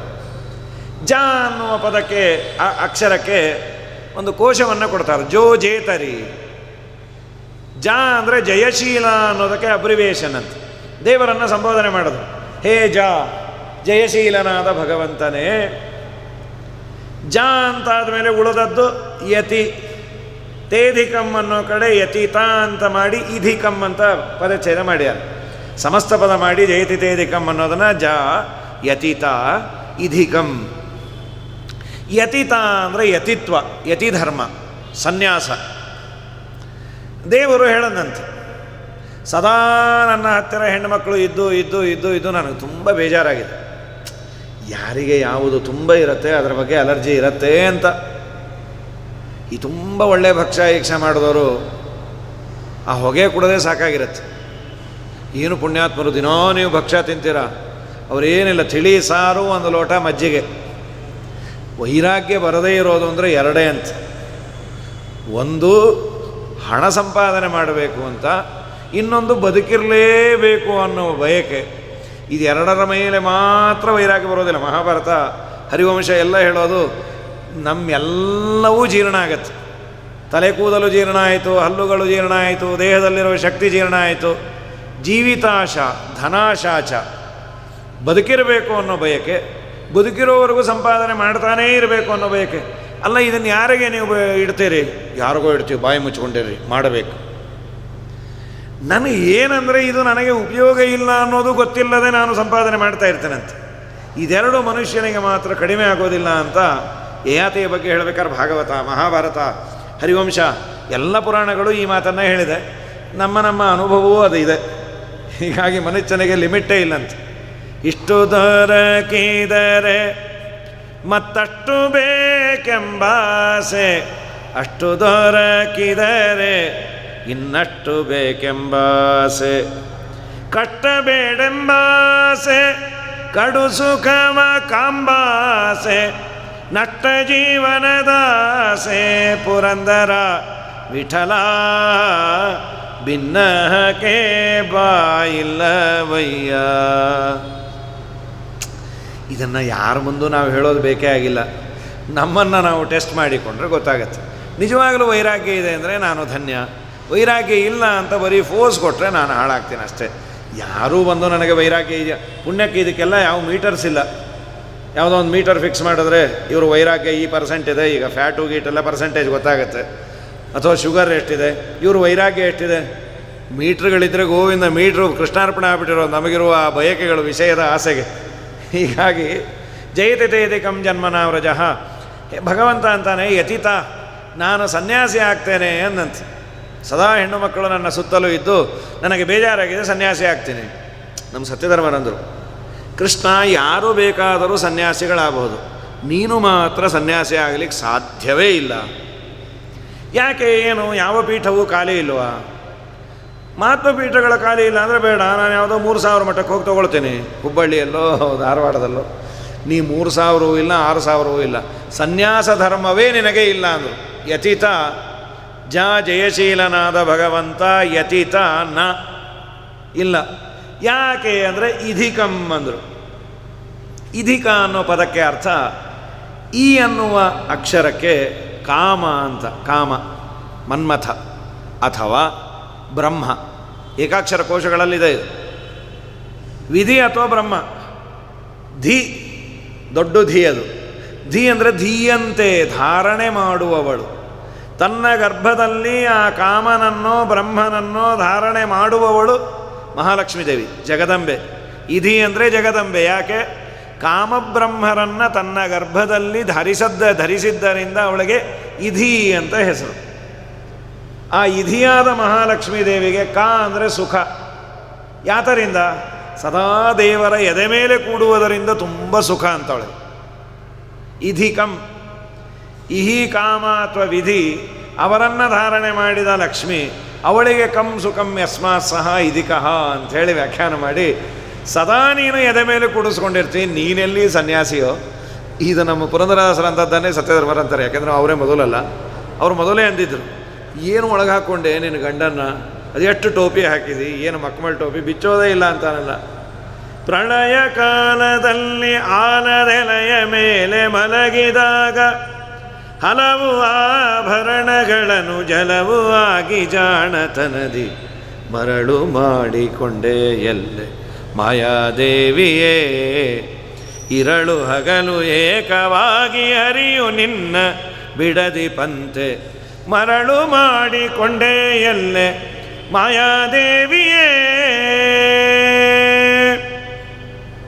ಸರ್ವಸಂಗ ಬಿಟ್ಟು ಸನ್ಯಾಸಿಯಾದ ಕಾಲಕ್ಕೂ ಸರ್ವದ ತನ್ನೆದೆಯ ಮೇಲೆ ಬಿಡದೆ ಮುದ್ದಾಡಿ ಪಂತೆ ಮರಳು ಮಾಡಿಕೊಂಡೆ ಎಲ್ಲೆ ಮಾಯಾದೇವಿಯೇ. ಬೌದ್ಧಾವತಾರದಲ್ಲೂ ಲಕ್ಷ್ಮೀದೇವಿ ಎದೆ ಮೇಲೆ ಕೂತ ಇದ್ಲಂತೆ. ನೀನೆಲ್ಲಿ ಸನ್ಯಾಸಿ? ಸನ್ಯಾಸಿ ಅಂದರೆ ಪಬ್ಲಿಕ್ಕಲ್ಲಾದರೂ ಹೆಂಡತಿಯನ್ನು ಬಿಡಬೇಕು. ನೀ ಪಾದಪೂಜೆ ಅಂದರೆ ನಮ್ಮ ಅವನವರು ಬರ್ತೀರಿ ಅಂತಿ, ನೀ ಎಲ್ಲಿ ಸನ್ಯಾಸಿಯೋ? ಲಕ್ಷ್ಮೀ ಬಿಟ್ಟಿರೋದೇ ಇಲ್ಲ. ನಾವು ಚಿಂತನೆಯನ್ನು ಹಾಗೆ ಮಾಡಬೇಕು. ಲಕ್ಷ್ಮೀಧರಾಭ್ಯಾಮ್ ಆಶ್ಲಿಷ್ಟ ಸಮೂರ್ತಿ ಗಣಮಧ್ಯಗಃ ಬ್ರಹ್ಮ ವಾಯು ಶಿವಾಹೀಶ ವಿಪೈ ಶಕ್ರಾದಿಕೈರಪಿ ಸೇವ್ಯಮಾನೋ ಅಧಿಕಂ ಭಕ್ತಿಯ ಅಂದರು. ಹೀಗಾಗಿ ಸದಾ ಎದೆಯ ಮೇಲೆ ಲಕ್ಷ್ಮಿಯನ್ನು ಕೂಡಿಸಿಕೊಂಡಿರುವ ನೀನು ಹೇ ಜಯಶೀಲನಾದ ಭಗವಂತ, ಇಧಿಕಂ ತೇ ಯತಿತ ನ. ಲಕ್ಷ್ಮೀದೇವಿಯನ್ನು ನೀನು ಬಿಡು, ಆಮೇಲೆ ಸನ್ಯಾಸಿ ಆಗು. ದೇವರಂದ, ನಾ ಸನ್ಯಾಸಿ ಬೇಕಾದ್ರೆ ಆಗ್ತೀನಿ, ಲಕ್ಷ್ಮೀನ ಬಿಡಲ್ಲ ಅಂದ. ಬುದ್ಧಾವತಾರದಲ್ಲಿ ಸನ್ಯಾಸಿನೂ ಆದ, ಲಕ್ಷ್ಮೀನ. ದೇವತೆಗಳಿಗೆಲ್ಲ ಮೂರೂ ಆಶ್ರಮವನ್ನು ಸಂರಕ್ಷಣೆ ಮಾಡುವ ಯೋಗ್ಯತೆ ಇದೆ. ಸ್ವಸ್ತ್ರೀ ನಿಷೇವಣವನ್ನು ಇವರೆಲ್ಲ ಮಾಡೋದು ಕಾಮಕ್ಕಾಗಿ ಅಲ್ಲೇ ಇಲ್ಲ. ಸದಾ ಸಮಸ್ತಾಶ್ರಮ ಭಾಗ್ ಸುರೇಶ್ವರ ಅಂಥೇಳಿ ಸುಮಧ್ವಿಜಯಲ್ಲಿ ಬರುತ್ತೆ 4ನೇ ಸರ್ಗದಲ್ಲಿ. ಏಕಕಾಲದಲ್ಲೇ 4 ಆಶ್ರಮವನ್ನು ಸಂರಕ್ಷಣೆ ಮಾಡುವ ತಾಕತ್ತು ಅವ್ರಿಗಿರುತ್ತೆ. ಬ್ರಹ್ಮಚರ್ಯ, ಗೃಹಸ್ಥ, ವಾನಪ್ರಸ್ಥ, ಸನ್ಯಾಸ ಒಂದೇ ಟೈಮಲ್ಲಿ. ಆ ಸ್ತ್ರೀ ಶರೀರವನ್ನು ನೋಡಿ ಅವರ ಮನಸ್ಸು ಯಾವ ವಿಕಾರವೂ ಆಗೋದಿಲ್ಲ. ಬಹಳ ದೊಡ್ಡ ದೊಡ್ಡ ಕ್ಯಾಡರಲ್ಲಿರೋ ದೇವತೆಗಳಿಗೆ ಏನೂ ವ್ಯತ್ಯಾಸ ಆಗೋದಿಲ್ಲ. ದೇವರ ಅನುಗ್ರಹ ಪಡೆದಂತಹ ಜ್ಞಾನಿಗಳ ಅವಸ್ಥೆನೇ ಹೀಗಿದ್ದಾಗ ಸರ್ವೋತ್ತಮನಾದ ದೇವರಿಗೆ ಲಕ್ಷ್ಮೀದೇವಿಯಿಂದ ಆಗೋದೇನೋ ಹೋಗೋದೇನೋ. ಅವಳ ಮೇಲೆ ಅನುಗ್ರಹವನ್ನು ಮಾಡಿ ಆ ಎದೆಯಲ್ಲಿ ಸ್ಥಾನವನ್ನು ಕೊಟ್ಟಿಯಾನೆ ವಿನಃ. ಆದ್ದರಿಂದ ಜಯತಿ ತೇದಿಕಂ ಜನ್ಮನಾವ್ರಜಃ. ಕೃಷ್ಣ ನೀನಿಲ್ಲದೆ ನಾವಿರೋದಿಲ್ಲ. ಅಥವಾ ಇನ್ನೊಂದು ಸುಂದರವಾದ ಆವ್ರಜ, ಹೇ ಭಗವಂತ, ನಿನ್ನ ಜನ್ಮ ಸಾಮಾನ್ಯರಂತೆ ಅಲ್ಲ. ಮತ್ತೇನು, ನಿನ್ನಷ್ಟಕ್ಕೆ ನೀನು ಬಂದವನು. ನಮ್ಮ ಜನ್ಮ ಎಲ್ಲ ಇನ್ನೊಬ್ಬರ ಅಧೀನ, ಕರ್ಮದ ಅಧೀನ, ಕರ್ಮ ನಿಯಾಮಕನಾದ ಭಗವಂತನ ಅಧೀನ. ಆದರೆ ದೇವರ ಜನ್ಮ ತನ್ನಿಚ್ಛೆಯಿಂದ ತಾನು ಬಂದದ್ದು. ಆದ್ದರಿಂದ ದಯಮಾಡಿ ನಮ್ಮ ಕಣ್ಣೆದುರಿಗೆ ಬಾ. ಯಾಕೆ? ನನ್ನ ಅನಿವಾರ್ಯತೆ ನಿಮಗೇನು? ವ್ರಜ ಜನಾರ್ತಿಹನ್ ವೀರಯೋಚಿತ ನಿಜ ಜನಸ್ಮಯ ಧ್ವಂಸನಸ್ಮಿತ ಭಜ ಸಖೇ ಭವೇ ಕಿಂಕರೀಸ್ಮನೋ ಜಲರೋಹಾನನಂ ಚಾರುದರ್ಶಯನ್. ವ್ರಜ ಜನಾರ್ತಿಹನ್. ವ್ರಜ ಅಂದರೆ ನಂದಗೋಕುಲ ಅಂದಿಲ್ಲ, ಅಲ್ಲಿರುವ ಜನಗಳ ಆರ್ತಿಹನ್. ಆರ್ತಿ ಅಂದರೆ ದುಃಖಗಳನ್ನು, ಹನ್ ಅಂದರೆ ಹನನ ಮಾಡೋನು. ನಂದಗೋಕುಲದಲ್ಲಿರುವ ಭಕ್ತರ ಎಲ್ಲ ದುಃಖಗಳನ್ನು ನೀನು ದೂರ ಮಾಡುವವನು. ಒಟ್ಟು ದೇವರನ್ನು ಯಾರು ಆರಾಧನೆ ಮಾಡ್ತಾರೆ ಅವರ ದುಃಖವನ್ನು ದೂರ ಮಾಡುವ ಸ್ವಭಾವ ನಿಂದು. ವ್ರಜ ಜನಾರ್ತಿಹನ್ ವೀರ. ವೀರ ಅನ್ನೋದಕ್ಕೆ ಶೂರ ಅಂತ, ಅಥವಾ ಅನೇಕ ಅರ್ಥಗಳಿದೆ. ವಿಪಕ್ಷಿ ಪರಮಾತ್ಮನೋಹ. ವಿ ಅಂದರೆ ಗರುಡ ದೇವರು, ಅವರ ಮೇಲೆ ಇವನು ಓಡಾಡೋದರಿಂದ ವೀರ, ಅಥವಾ ಅವನಿಗೂ ಪ್ರೇರಕನಾದದ್ದರಿಂದ ವೀರ. ವಿನಾ ಈರ್ತೆ ಇತಿ ವೀರ, ಗರುಡನ ಮೇಲೆ ಹೋಗೋನು. ಸೊ ವೀರ ಅನ್ನೋದಕ್ಕೆ ತುಂಬ ಸುಂದರವಾದ ಅರ್ಥ. ದೇವರಂದ, ನನ್ನನ್ನು ಬಾ ಬಾ ಬಾ ಅಂತ ಇದ್ದೀರಿ, ನಮ್ಮ ಬಾಸ್ ಬಿಡ್ತಾ ಇಲ್ಲ. ನನಗೇನೋ ಬರಬೇಕು ಅಂತ ಅಪೇಕ್ಷೆ, ನಮ್ಮ ಬಾಸ್ ಬಿಡಬೇಕಲ್ಲ. ಕೆಲವು ಕಡೆ ನಮ್ಮ ಧಾರ್ಮಿಕ ಕಾರ್ಯಕ್ರಮ ಒಟ್ಟು ನಾವು ಹೋಗಬೇಕು ಅಂತ ಅಪೇಕ್ಷೆ ಇದ್ದರೂ ಕೆಲಸ ಮಾಡುವ ಕಡೆ ನಮಗೆ ಪರ್ಮಿಷನ್ ಸಿಗೋದಿಲ್ಲ. ಕೆಲವು ಡಿಪಾರ್ಟ್ಮೆಂಟ್ಗಳಂತೂ ಅದು ಸಿಗೋದೇ ಇಲ್ಲಂತೆ. ನಮ್ಮ ಕಸಿನ್ನೇ ಡಾಕ್ಟರ್ ಇದ್ದಾನೆ ಪಾಪ, ಅವನು ರಜಾ ಅಂತ ಬಂದಿರುತ್ತೆ, ಮನೆಗೆ ಬಂದ ಕೂಡಲೇ ಮತ್ತೆ ಫೋನ್ ಬರುತ್ತೆ. ಅದು ರೇಡಿಯಾಲಜಿಸ್ಟ್ ಅವನು. ಹಾಗೀಗ ಹೋಗಿ ಎಲ್ಲದರ ಪ್ರಾರಂಭವೇ ಅಲ್ಲಿಂದ ಶುರು. ಅವನು ಅನಿವಾರ್ಯವಾಗಿ ಹೋಗಲೇಬೇಕು. ವಿಚಿತ್ರ ಮಡಿ ಬೇರೆ, ಬಂದ ಕೂಡಲೇ ಅದನ್ನೆಲ್ಲ ಒಂದು ಕಡೆ ಇಟ್ಟು ಸ್ನಾನ ಮಾಡಿ ಒಳಗೆ ಬಂದಿರ್ತಾನೆ, ಫೋನ್ ನೀವು ಬರಲೇಬೇಕು ಅಂತ. ಹಾಗಾಗಿ ನಮ್ಮ ಕಡ್ಡಿ ಶ್ರೀನಿವಾಸಾಚಾರ್ಯ ಮೊಮ್ಮಗ ಡಾಕ್ಟರ್ ಅಮಿತ ವಿಕ್ರಮ ಅಂಥೇಳಿ ಸೋದರ ಮಾವನ ಮಗ, ತುಂಬ ಒಳ್ಳೆಯ ಡಾಕ್ಟರು, ತುಂಬ ಆಚಾರವಂತ, ಜೊತೆಯಲ್ಲಿ ಶಾಸ್ತ್ರದ ಮಹಾ ಪರೀಕ್ಷೆಗಳನ್ನು ಈಗೂ ಕೊಡ್ತಾ ಇರ್ತಾನೆ, ಈಗೂ ಓದ್ತಾನೆ ನ್ಯಾಯಾಮೃತ ಅದ್ವೈತ ಸಿದ್ಧಿ ಮೇಲೆ. ಹೀಗಾಗಿ ವ್ರಜಜನಾರ್ಥಿಹನ್, ಕೆಲವರು ರಜೆ ಇರೋದಿಲ್ಲ, ಯಾಕೆಂದರೆ ಅವ್ರ ಬಾಸ್ ಬಿಡೋದಿಲ್ಲ. ದೇವರಂದ ನಮ್ಮ ಬಾಸ್ ಬಿಡಲ್ಲ ಅಂತ. ನಿನಗೆ ಬಾಸ್ ಯಾರಪ್ಪ? ವೀರ ಅಂದರು. ವಿಗತಃ ಈರಹ, ಈರರು ಅಂದರೆ ಪ್ರೇರಕರು ಅಂತ. ವಿ ಅಂದರೆ ಇಲ್ಲ, ನಿನಗ್ಯಾರು ಪ್ರೇರಕರೋ? ನೀನೇ ಜಗತ್ತಿಗೆ ಪ್ರೇರಕ. ನಿನಗ್ಯಾರು ಪ್ರೇರಣೆ ಮಾಡೋರು? ಸರ್ವಪ್ರೇರಕನಾದ ಸರ್ವಸ್ವಾಮಿಯಾದ ನಿನಗೆಲ್ಲಿ ಇನ್ಯಾರಾದರಿಗೂ ಪ್ರೇರಣೆ ಕೊಟ್ಟರೆ ಅವರ ತಲೆ ಕೆಲಸ, ಇಲ್ಲಾಂದರೆ ಏನೇನೇನೇನೂ ಇಲ್ಲ. ಗೋಪಾಲದಾಸರಂದ್ರೆ ಅದನ್ನೇ, ತಿಳಿವೆಂಬುದಕ್ಕಾಗಿ ತಿಳಿಯತಕ್ಕದ್ದು ನೀನೇ, ತಿಳಿಸೋ ಸೋತ್ತಮರೆಲ್ಲ ತಿಳಿದ ಶೇಷ. ತಿಳಿಪಲ್ಲಿ ತಿಳಿವಲ್ಲಿ ತಿಳುವಳಿಕೆ ನೀನಾಗಿ ಚಲಿಸದಲೆ ಮನ ನಿಲ್ಲಿಸೋ ಗೋಪಾಲ ವಿಠಲ. ಮುಖ್ಯ ಕಾರಣ ವಿಷ್ಣು ಸ್ವತಂತ್ರ ಸರ್ವೇಜ. ತಿಳಿಪಲ್ಲಿ ತಿಳಿವಲ್ಲಿ ತಿಳುವಳಿಕೆ ನೀನಾಗಿ, ನೀನು ಮನಸ್ಸನ್ನು, ಅದನ್ನೇ ಮುಂದೆ ಜಗನ್ನಾಥದಾಸರಂಥದ್ದು ಗುರುಗಳು ಅಂದದ್ದನ್ನೇ, ಮನದೊಳಗೆ ತಾನಿದ್ದು ಮನನೆಂದೆನಿಸಿಕೊಂಬನು ಮನದ ವೃತ್ತಿಗಳನ್ನು ಅನುಸರಿಸಿ ಈವನು ಭೋಗಗಳ ತ್ರಿವಿಧ ಚೇತನಕ್ಕೆ ಮನವನಿತ್ತರೆ ತನ್ನ ನೀವನು. ನಿನಗ್ಯಾರು ಪ್ರೇರಕ? ನೀನೇ ಜಗತ್ತಿಗೆ ಪ್ರೇರಕ. ಅದಕ್ಕೆ ಹೇ ವೀರ, ಶೂರ ಅಥವಾ ಗರುಡಾರೂಢ ಅಥವಾ ಎಲ್ಲರಿಗೂ ಪ್ರೇರಕ, ನಿಜ ಜನಸ್ಮಯ ಧ್ವಂಸನಸ್ಮಿತ. ನಾವು ಅಹಂಕಾರ ಪಟ್ಟದ್ದು ನಿಜಾನೇ, ಖಂಡಿತ ನಾವು ಅಹಂಕಾರಿಗಳಲ್ಲ, ಬಹಳ ಒಳ್ಳೆಯವರು, ನಮ್ಮನ್ನು ಉದ್ಧಾರ ಮಾಡು. ಸಾಮಾನ್ಯವಾಗಿ ನಾವು ಹೇಳೋದು ಹಾಗೆ, ದೇವರ ಹತ್ರನೋ ಗುರುಗಳ ಹತ್ರ ಹೋದಾಗ ನಾವು ತುಂಬ ಒಳ್ಳೆಯವರು ಸ್ವಾಮಿ, ನಮ್ಮನ್ನು ನೀನು ನೋಡದೇ ಇದ್ದರೆ ಇದೇನು ಅನ್ಯಾಯ ಇಲ್ಲ, ನಾವು ಅಹಂಕಾರಿಗಳೇ. ಆದರೆ ಯಾರ ಮುಂದೆ ಅಹಂಕಾರ ಪಟ್ಟಿದ್ದು? ತಾಯಿಯ ಮುಂದೆ ಮಗು ಸ್ವಲ್ಪ ಚೇಷ್ಟೆಯನ್ನು ಮಾಡುತ್ತೆ, ಆ ತಾಯಿಯ ಮುಂದೆ ಏನೋ ಮಾತು ಕೇಳಲ್ಲ, ಮೊಂಡುತನ ಮಾಡುತ್ತೆ. ಅಲ್ಲೂ ಮಾಡಬೇಡ ಅಂದರೆ ಅಲ್ಲೂ ಗಂಭೀರವಾಗಿರು ಅಂದರೆ ಏನು ಹಾಸ್ಟೆಲ್ಲ ಅದು? ಆ ತಾಯಿ ಮಗು ಮೊಂಡುತನ ಮಾಡಿದಾಗ ಅಥವಾ ಅದೇನಾದರೂ ಚೇಷ್ಟೆಯನ್ನು ಮಾಡಿದಾಗ ಅವಳು ಶಾಪವನ್ನು ಕೊಟ್ಟು, ಅಥವಾ ನೀನು ನನ್ನ ಮಗನೇ ಅಲ್ಲ, ಅಥವಾ ಪುಟ್ಟ ಮಗು ಇದ್ದಾಗ ತುಂಬ ಅಳ್ತಾ ಇದೆ ಅಂತ ಕುತ್ತಿಗೆ ಹಿಸಿಕ್ಬಿಟ್ರೆ ನಮ್ಮ ರಾತ್ರೆಲ್ಲ ನಿದ್ದೆನೇ ಆಗಲ್ಲ, ಅದಕ್ಕೆ ಇದು ಬೇಡ ಬೇಡ ಎಲ್ಲಾಗತ್ತೆ. ತಾಯಿಗೆ ಆ ಪೇಷನ್ಸನ್ನು ದೇವರು ಕೊಟ್ಟಿಯಾನೆ.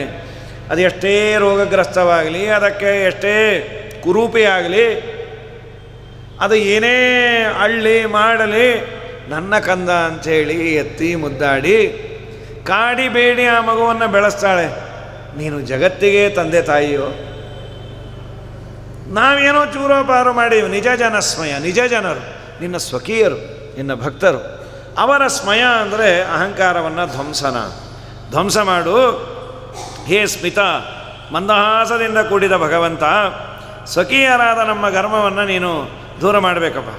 ಭಜಸಕೆ ಭವೇ ಕಿಂಕರೀಸ್ಮನು. ಹೇ ಸಖೆ, ಪ್ರೀತ್ಯಾಸ್ಪದನಾದ ಸ್ನೇಹಿತನಾದ ಭಗವಂತ, ನಮ್ಮ ಅಹಂಕಾರವನ್ನು ದೂರ ಮಾಡು. ಅಷ್ಟೇ ಅಲ್ಲ, ನಿನ್ನ ಸುಂದರವಾದ ಮುಖವನ್ನು ತೋರಿಸು. ನೀವೇನು ಅಂದ? ನಾವು ಕಿಂಕರರು.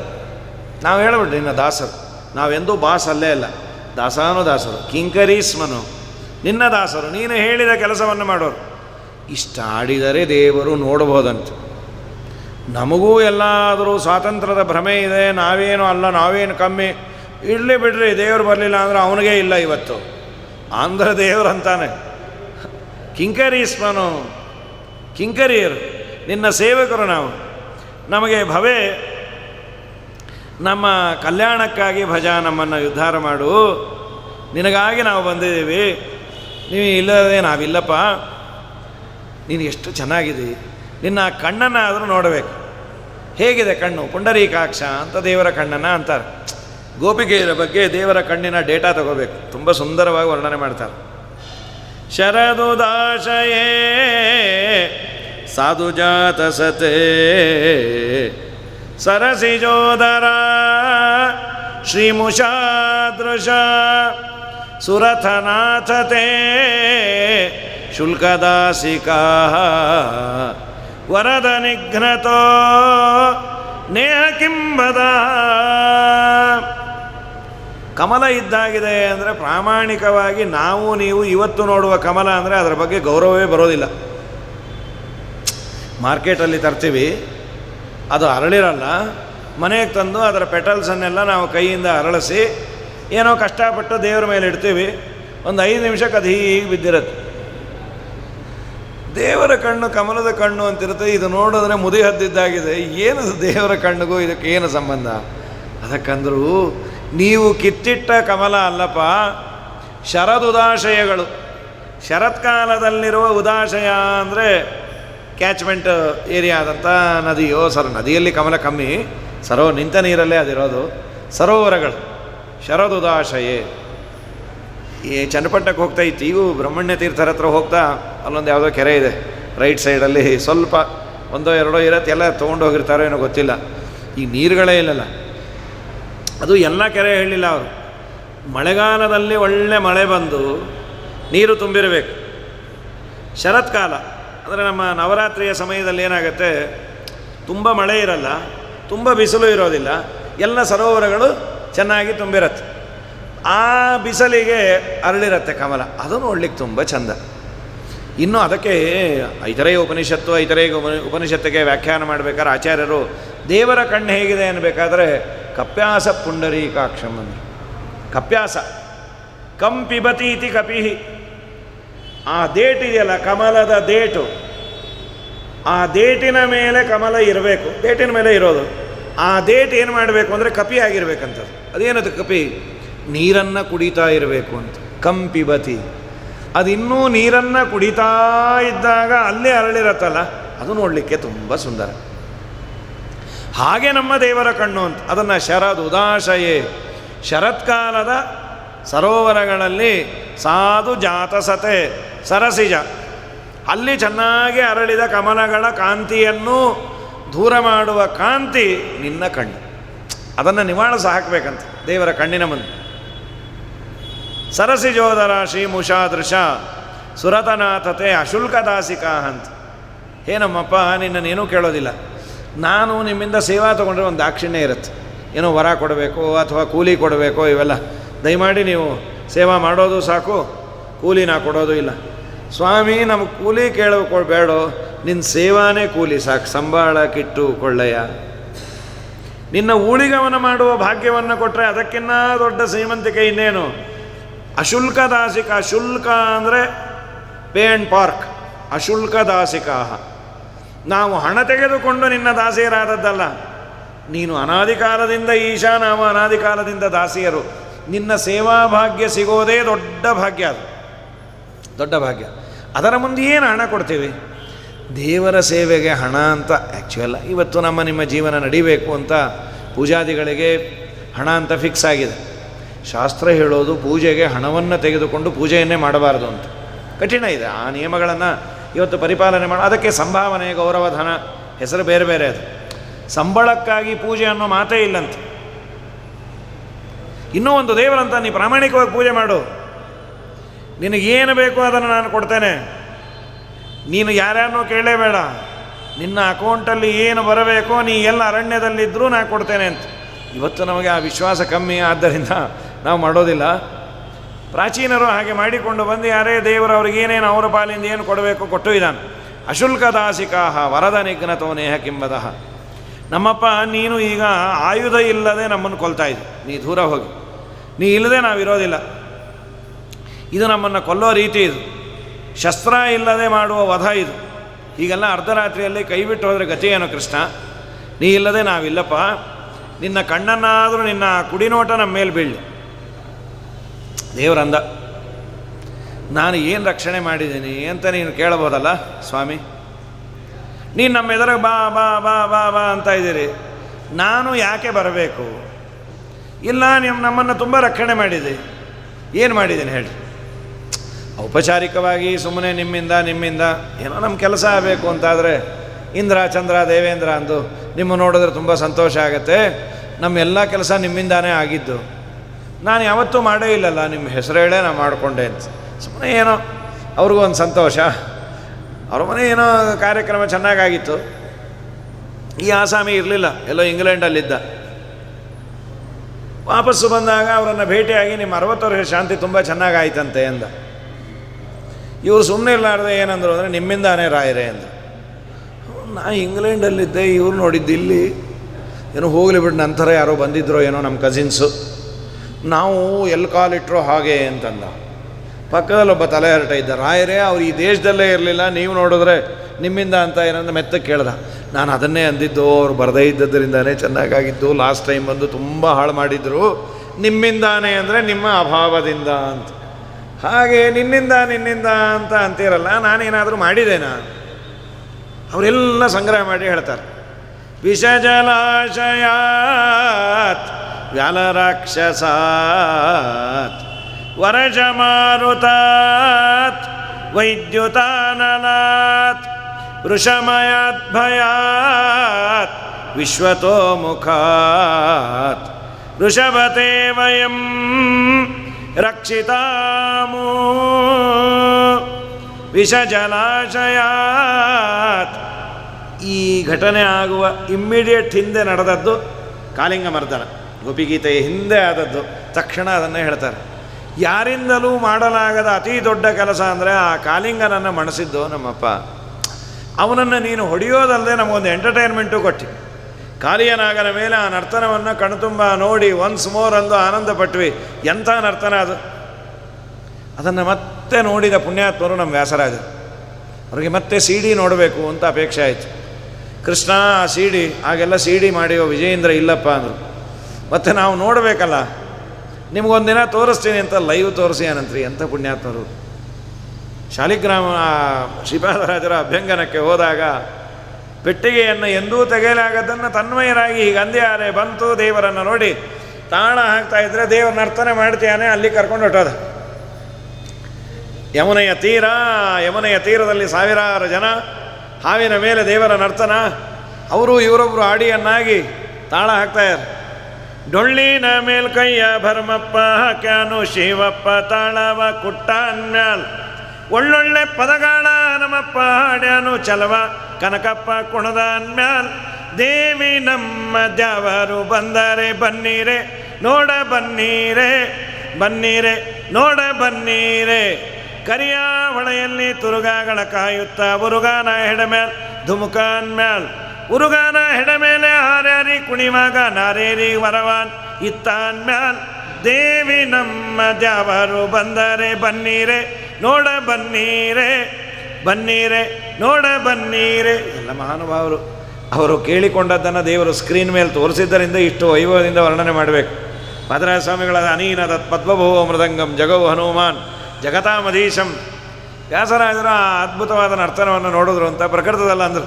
ವಿಷಜಲಾಶಯಾತ್ ವ್ಯಾಲರಾಕ್ಷಸಾತ್, ಕ್ರೂರವಾದ ಸರ್ಪದಿಂದ ಅಥವಾ ರಾಕ್ಷಸರಿಂದ, ವ್ಯಾಲಾತ್ ಸರ್ಪದಿಂದ, ರಾಕ್ಷಸರಿಂದ, ತೃಣಾವರ್ತ ಮೊದಲಾದ ಅಸುರರಿಂದ, ವರಷಮಾರುತಾತ್. ಎಂಥ ಮಳೆಯೋ ಸ್ವಾಮಿ! ಇಡೀ ಗೋಕುಲವೇ ಕೊಚ್ಚಿ ಸುನಾಮಿಯಲ್ಲಿ ಹೋದಂತೆ ಹೋಗುತ್ತೆ ಎಂದುಕೊಂಡರೆ ಅನಾಯಾಸವಾಗಿ ಆ ಗೋವರ್ಧನಗಿರಿಯನ್ನು ಎತ್ತಿದೆ. ನೀನು ಮಾಡಿದ ಒಂದೊಂದನ್ನು ನಾವು ಆ ಇನ್ಸಿಡೆಂಟನ್ನು ನೆನಪೇ ಇಟ್ಕೋಬೇಕು. ಆ ಥರ ವಿಚಿತ್ರ. ಮಳೆ ಬಂತು, ಮಳೆನೇನೋ ಪ್ರಾರ್ಥನೆ ಮಾಡ್ದ, ನಿಲ್ಲಿಸ್ದ ಅಲ್ಲ. ಮಳೆ ಬಂದರೆ ಬರಲಿ, ಛತ್ರಿ ಕೊಡ್ತೇನೆ ಅಂದ. ಏನದು ಛತ್ರಿ? ಅದು ಸುನಾಮಿಯನ್ನು ಛತ್ರಿಯಲ್ಲಿ ಏನು ಹಿಡಿತೇವೆ ನಾವು? ಆದರೆ ದೇವರು ಗೋವರ್ಧನಗಿರಿಯನ್ನು ಎತ್ತಿ ಅನಾಯಾಸವಾಗಿ ಎಲ್ಲರೂ ದೇವರ ಮುಖ ನೋಡಿ, ಅದೊಂದು ದೊಡ್ಡ ಆಪರ್ಚುನಿಟಿ. ಒಂದು ವಾರ ದೇವರ ಹತ್ರನೇ ಇರೋದು ಅಂದರೆ ಎಂಥ ಭಾಗ್ಯ ರೀ! ಇಡೀ ಒಂದು ವಾರ ಸರ್ವೋತ್ತಮನಾದ ದೇವರನ್ನು ನೋಡ್ತಾ ಅವನ ಮುಖವನ್ನು, ಅವರ ಭಾಗ್ಯವೇ ಭಾಗ್ಯ. ಎಲ್ಲ ಆಕಳು, ಇಡೀ ಊರು ಹಸಿವು ನೀರಡಿಕೆ ಅಂದರು. ದೇವರ ಮುಖ ನೋಡೋದು ಎಲ್ಲಿ ಹಸಿವು ನೀರಡಿಕೆ?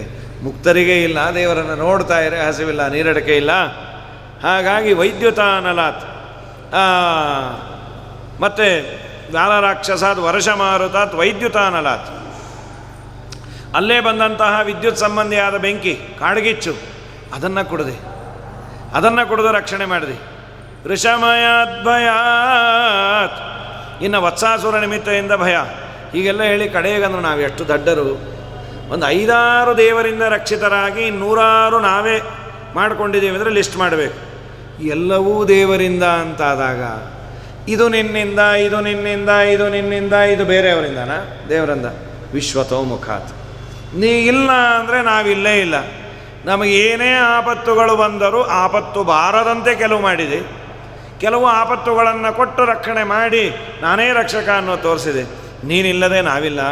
ರಕ್ಷಿತಾಮುಹು, ಮೇಲಿಂದ ಮೇಲೆ ನಮ್ಮನ್ನು ರಕ್ಷಣೆ ಮಾಡಿ ಸ್ವಾಮಿ ನಾನಾ ತರಹದಿಂದ. ಆದ್ದರಿಂದ ನೀನು ರಕ್ಷಣೆ ಮಾಡು. ದೇವರಂತಾನೆ, ನಾನು ಯಾರು ಹಾಗಾದರೆ ನಿಮ್ಮನ್ನೆಲ್ಲ ರಕ್ಷಣೆ ಮಾಡಿದೆ ಅಂತ ಹೇಳಿದ್ರೆ? ನಾನು ನಿಮ್ಮ ಎದುರಿಗೆ ಬರಬೇಕಾದ್ರೆ ನನ್ನ ಬಗ್ಗೆ ಸರಿಯಾದ ತಿಳುವಳಿಕೆ ಇದ್ದರೆ ಬರ್ತೀನಿ. 1000 ಬಾರಿ ಹತ್ರ ನಾ ಬರೋದಿಲ್ಲ. ಸರ್ವೋತ್ತಮತ್ವ ಜ್ಞಾನ ಮಾಡಿಕೊಂಡವರು ಎದುರಿಗೆ ನಿಲ್ತಾನಂತೆ.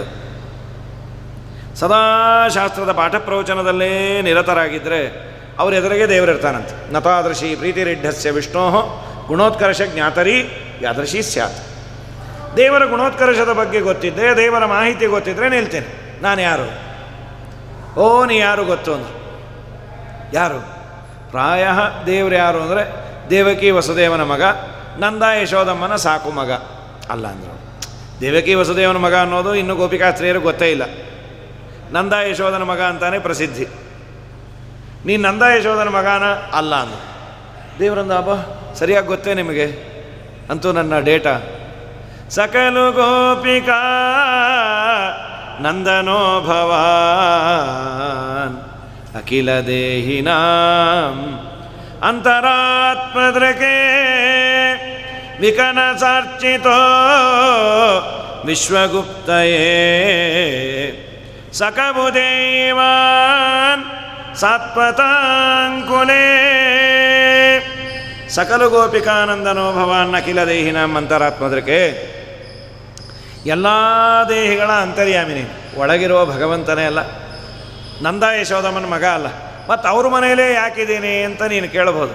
ವಿಖನಸಾರ್ಚಿತ, ವಿಖನಸ ಬ್ರಹ್ಮದೇವರು, ಆಖಣಾಶ್ಮ ಸಮರು, ಅವರಿಂದ ಪ್ರಾರ್ಥಿತರಾಗಿ ಅವತಾರ ಮಾಡಿದೆ. ಅವರ ಮನೆಯಲ್ಲಿ ಬಾಲಲೀಲೆ ತೋರಿಸಬೇಕು ಅಂತ ಬ್ರಹ್ಮದೇವರು ನಿನ್ನನ್ನು ಪ್ರಾರ್ಥನೆ ಮಾಡಿದ್ದಕ್ಕೆ ವಿಶ್ವಗುಪ್ತಯೇ, ಜಗತ್ತಿನ ಸಂರಕ್ಷಕನಾದ ಭಗವಂತನೇ ಅವರ ಮನೆಯಲ್ಲಿ ಪುಟ್ಟ ಕೂಸ ರೂಪದಿಂದಿದೆ. ಕಂದ ಬರೆಂದರೆ ನಂದನಿಗೊಲಿದೆಯ, ಕುಂದು ಕೊರತೆ ಬಂದರೆ ನೊಂದುಕೊಳ್ಳನು, ಇಂದಿರೆಯರ ಸಮುಕುಂದನೆ ಮುಕುತಿಯ ನಂದವನೀವ ದೇವ, ಆನಂದವನೀವ ದೇವ. ಸಂದೇಹವಿಲ್ಲದೆ ಒಂದೇ ಮನದಿ ಗೋವಿಂದನ ನೆನೆದ ಗಜೇಂದ್ರನಿಗೊಲಿದ,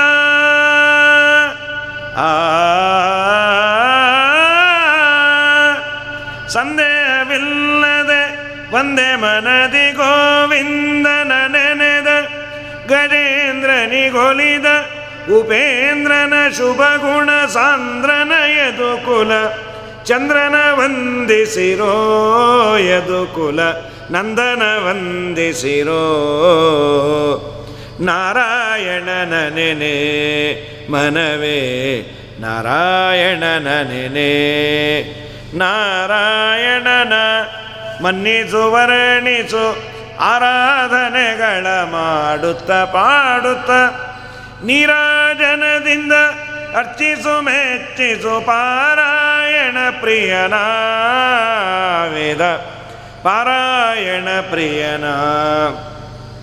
ಇದೊಂದು ದೊಡ್ಡ ಉಪಾಸನೆ. ದೇವರಿಗೆ ಜನನ ಮರಣ ಇಲ್ಲ, ನಿನಗೆ ಅಪ್ಪ ಅಮ್ಮ ಇಲ್ಲ ಅಂದರೆ ತುಂಬ ಸಂತೋಷ ಅಂತ. ಅಂತೂ ನಿಜವಾದ, ಯಾಕೆ ಅಮ್ಮ ಜಾಯ ನಮಃ, ನನಗೆ ಜನಕನು ನೀನು ನಿನಗಾರು ಜನಕರು ಅಂಥೇಳಿ ವಿಜಯದಾಸು ಪರದೇಶಿ ಅಂತಾರೆ. ಶಾಸ್ತ್ರ ಅನ್ನೋದು ಅದೇ. ಹೀಗಾಗಿ ನೀನು ಯಶೋದಾನಂದನ ಮಗ ಅಲ್ಲ, ಎಲ್ಲರ ಅಂತರ್ಯಾಮಿಯಾದ ಭಗವಂತ. ಬ್ರಹ್ಮದೇವರು ಪ್ರಾರ್ಥನೆ ಮಾಡಿದ್ದಕ್ಕೆ ಅವರ ಮನೆಯಲ್ಲಿ ನೀನು ಮಗುವಾಗಿ ಇದೆ. ಸರಿ, ನನ್ನ ಬಗ್ಗೆ ಎಲ್ಲ ಮಾಹಿತಿ ನಿಮಗೆ ಸರಿಯಾಗಿದೆ. ನಾನು ಯಾಕೆ ಬೇಕು ನಿಮಗೆ? ನನ್ನ ಅನಿವಾರ್ಯತೆ ನಿಮಗೇನಿದೆ? ವಿರಚಿತ ಭಯಂ ವೃಷ್ಟಿವರ್ಯತೆ ಶರಣಮೀಯುಷಾಂ ಸಂಸ್ರತೇರ್ಭಯಾತ್ ಕರಸರೋರಹಂ ಕಾಂತಕಾಮದಂ ಶಿರಸಿ ದೇಹಿನಃ ಶ್ರೀಕರಗ್ರಹಂ. ವಿರಚಿತ ಭಯಂ ವೃಷ್ಟಿವರ್ಯತೆ, ಹೇ ಕಾಂತ ಮನೋಹರನಾದ ಭಗವಂತ, ನಿನ್ನನ್ನು ಯಾಕೆ ನಾವು ಭಜನೆ ಮಾಡೋದು? ಸಂಸ್ರತೇ ಭಯಾತ್, ಸಂಸಾರದ ಭಯವು. ಸಂಸಾರದಲ್ಲಿ ಒಂದೊಂದಲ್ಲ ಒಂದು ದುಃಖ ಇದ್ದೇ ಇರತ್ತೆ. ಸಂಸಾರದಲ್ಲಿ ವಿಚಿತ್ರವಾದ ಮೋಹವನ್ನು ದೇವರು ಬೇರೆ ಹಾಕಿಬಿಡ್ತಾನೆ. ನಾವು ತುಳಿದಿರುವ ದಾರಿ ಸರಿ ಇಲ್ಲ ಅಂತ ಗೊತ್ತು, ನಾನು ಸರಿಯಾದ ಆಚಾರವಂತನಲ್ಲ, ನಮ್ಮ ಹಿರಿಯರ ರೀತಿಯಲ್ಲಿ ನಾನಿಲ್ಲ, ಎಲ್ಲ ಗೊತ್ತಿದ್ದು ಯಾವುದೋ ಮೋಹಕ್ಕೋ ವ್ಯಾಮೋಹಕ್ಕೋ ಇನ್ಯಾವುದೋ ಮುಂದೆ ಬರುವ ಆಸೆಗೋ, ಈಗೆಲ್ಲ ನನಗೂ ಗೊತ್ತು ರೀ, ಮಡಿ ಮೇಲೆಗೆ ನಾನು ಮಾಡ್ತಾ ಇಲ್ಲ, ಎಲ್ಲ ಬಿಟ್ಟುಬಿಟ್ಟೇನೆ, ಆಮೇಲೆ ಒಂದು ಸಲ ಸಂಪಾದನೆ ಮಾಡಿ ರಿಟೈರ್ ಆದಮೇಲೆ ಮಡಿಲೇ ಇರ್ತೇನೆ. ಹೌದು, ರಿಟೈರ್ ಆದಮೇಲೆ ದೇವರೇ ನಿಂಗೆ ರಿಟೈರ್ಮೆಂಟ್ ಕೊಟ್ಟುಬಿಟ್ಟ ಅಂದರೆ ಏನು ಮಾಡ್ತೀವಿ? ನಿಜ, ಸರ್ವೀಸಿಗೆ ಹೋಗಬೇಕಾದ್ರೆ 24 ಗಂಟೆ ನೀನು ಕೂಡ್ಲಿಕ್ಕಾಗೋದಿಲ್ಲ ದೇವರ ಮನೆಯಲ್ಲಿ. ಆದರೆ ಮಿನಿಮಮ್ ನೀನು ಸಂಧ್ಯಾ ವಂದನೆ ಒಂದು ಚೂರು 1-2 ಸ್ತೋತ್ರವನ್ನಾದರೂ ಪಾರಾಯಣ ಮಾಡಿದರೆ ಮುಂದೆ ಮಾಡಲಿಕ್ಕೆ ಎಲಿಜಿಬಿಲಿಟಿ ಇರುತ್ತೆ. ಅದನ್ನು ನಾವು ಕಳ್ಕೋಬಾರ್ದು. ಸಂಸಾರದ ನಾನಾ ತರಹದ ಭಯ. ನಮ್ಮ ಶ್ರೀಪಾದರಾಜರು ಅಂತಾರಲ್ಲ, ಎಲ್ಲಿ ತಂದು ಹಾಕ್ಬಿಟ್ಟಿಯೋ ಹೊಲಸು ವಿಷಯ, ಅದು ಸದಾ ನನಗೆ ಅಟ್ರ್ಯಾಕ್ಟ್. ಈಗ ದುರ್ವಾಸನೆ ಅಂತ ಎಲ್ಲೋ ಇದ್ದರೆ ಚೂರು ಸೆಂಟ್ ಹೊಡಿಬೋದು, ಸೆಂಟ್ ಹೊಡೆದು ಮಾಡಿ, ಅಥವಾ ಅಲ್ಲೇನೋ ರೂಮ್ ಫ್ರೆಶನರು ಅದು ಇದು ಇಡ್ಬೋದು. ದೊಡ್ಡ ತಿಪ್ಪೆ BBMP ತಿಪ್ಪೆ ಪಕ್ಕನೇ ಮನೆ ಕಟ್ಕೊಂಡು ದಿನ ತಿಪ್ಪೆಗೆ ಸೆಂಟ್ ಹೊಡಿತೀವಿ ಅಂದರೆ ಸೆಂಟ್ ಏನಾಗಬೇಕದು? ಸಂಸಾರ ಅನ್ನೋದು ಅಂಥ ತಿಪ್ಪೆ ಅಂತಾರೆ. ಅದಕ್ಕಂದ್ರೂ ಏನಾಗಿದೆ, ಹೇಸಿ ವಿಷಯಗಳಲ್ಲಿ ತೊಳಲಾಡಿನ ಬಲು ಕ್ಲೇಶ ಪಡುವುದ ಬಲ್ಲಿ, ಘನ ಯುವತಿಯರ ಸುಖ ಕ್ಲೇಶ ಎಂಬುದ ಕೊಲ್ಲಿ, ಆಸೆ ಬಿಡಿಸಿಲ್ಲಿ ಏಸು ಜನುಮದ ದೋಷದಿಂದಲಿ ಈಸುವೆನು ಇದರೊಳಗೆ, ಇಂದೆಗೆ ಮೋಸವಾಯಿತು ಆದುದಾಗಲಿ ಶ್ರೀಶನಿ ಕೈ ಪಿಡಿದು ರಕ್ಷಿಸೋ ಬಾರೋ ಮನೆಗೆ ಗೋವಿಂದ. ನಿನ್ನಂಗ್ರಿ ಕಮನವ ತೋರೋಯನಗೆ ಮುಕುಂದ, ನಲಿದಾಡು ಮನದಲ್ಲಿ. ಹೀಗಾಗಿ ನಾನಾ ತರಹದ ಸಂಸಾರದಲ್ಲಿ ಏನೋ ಇದ್ದಿದ್ದರಲ್ಲಿ ಹೆಚ್ಚು ಹಣ ಕೊಡದೇ ಇದ್ದರು ದೇವರು, ರೋಗ ರುಜಿನ ಇದು ಕೊಡದೆ ಇದ್ದ ಮಕ್ಕಳು ಸ್ವಲ್ಪ ತೀರಾ ಬುದ್ಧಿವಂತರಾಗದೇ ಇದ್ದರು, ಹುಚ್ಚು ಬೆಪ್ಪು ಆಗದೇ ಇದ್ದರೆ ಇದ್ದಿದ್ರಲ್ಲಿ ವಾಸಿ. ಜನ್ಮಾಂತರದ ಪಾಪದಿಂದ ಏನೋ ಮೈಂಡ್ ಮೆಚ್ಯೂರಿಟಿನೋ ಇದು ಇಲ್ಲದೆ ಮಕ್ಕಳನ್ನು ನೋಡಿದರೆ ಪಾಪ ಅಯ್ಯೋ ಅನ್ಸತ್ತೆ. ಇಡೀ ಜೀವನ ಪಾಪನೋ, ಎಲ್ಲೂ ಹೋಗೋ ಹಾಗಿಲ್ಲ. ಯಾರನ್ನೋ ಒಬ್ಬರನ್ನು ಅದಕ್ಕಾಗಿ ನೋಡಿಕೊಳ್ಳೋರನ್ನೇ ಇಡಬೇಕು. ತಂದೆ ತಾಯಿ ಬಿಟ್ಟು ಬೇರೆ ನೋಡ್ಕೊಳ್ಳೋದಿಲ್ಲ. ನಾವು ಮಾಡಿದ ಪಾಪ, ಆ ಮಗು ಮಾಡಿದ ಪಾಪ, ಹೀಗೆಲ್ಲ ಮಾಡಿರ್ತಾನೆ. ಅದನ್ನೆಲ್ಲ ನೋಡಿದ್ರೆ ವೈರಾಗ್ಯ ಬಂದು ಅದನ್ನು ನೋಡಿದಾಗ ಅನಿಸತ್ತೆ ನಮ್ಮಷ್ಟು ದೊಡ್ಡ ಶ್ರೀಮಂತರು ಯಾರಿಲ್ಲ. ಏನೋ ನಮ್ಮ ಮಗ ಅವನು ಫಸ್ಟ್ ರ್ಯಾಂಕು ಗೋಲ್ಡ್ ಮೆಡಲಿಸ್ಟು ತೊಗೊಳ್ಳೋದೇ ಇದ್ದರು, ಅವನು ಪಾಡಿಗೆ ಅವನು ಊಟ ತಿಂಡಿ ಮಾಡಿಕೊಂಡು ಎಲ್ಲನೂ ಹೋಗಿ ಬಾ ಅಂದರೆ ಕೊತ್ತಂಬರಿ ತೊಗೊಂಬ ಅಂದರೆ ಕೊತ್ತಂಬರಿನೇ ತರ್ತಾನೆ. ಸ್ವಲ್ಪ ಜಗಳ ಆಡಿದ್ರು. ಇಷ್ಟು ದೇವರು ಕೊಟ್ಟಿದ್ದಕ್ಕೆ ನಾವು ಎಷ್ಟು ಕೃತಜ್ಞರಾದರೂ ಕಮ್ಮಿನೇ. ನಾನು ಮಾಡಿದ ಪಾಪಗಳಿಗೆ ಅನಾದಿ ಕಾಲದಿಂದ ಒಂದೇ ಒಂದು ನಿಮಿಷ ದೇವರಿಗೆ ಯಾವುದೋ ಒಂದು ನರವನ್ನು ಕಟ್ ಮಾಡಿ ಒಗದ ಅಂತಾದರೆ ಏನೂ ಇಲ್ಲ, ಹಾಸಿಗೆ ಮೇಲೆ ಬಿದ್ದಿರಬೇಕು.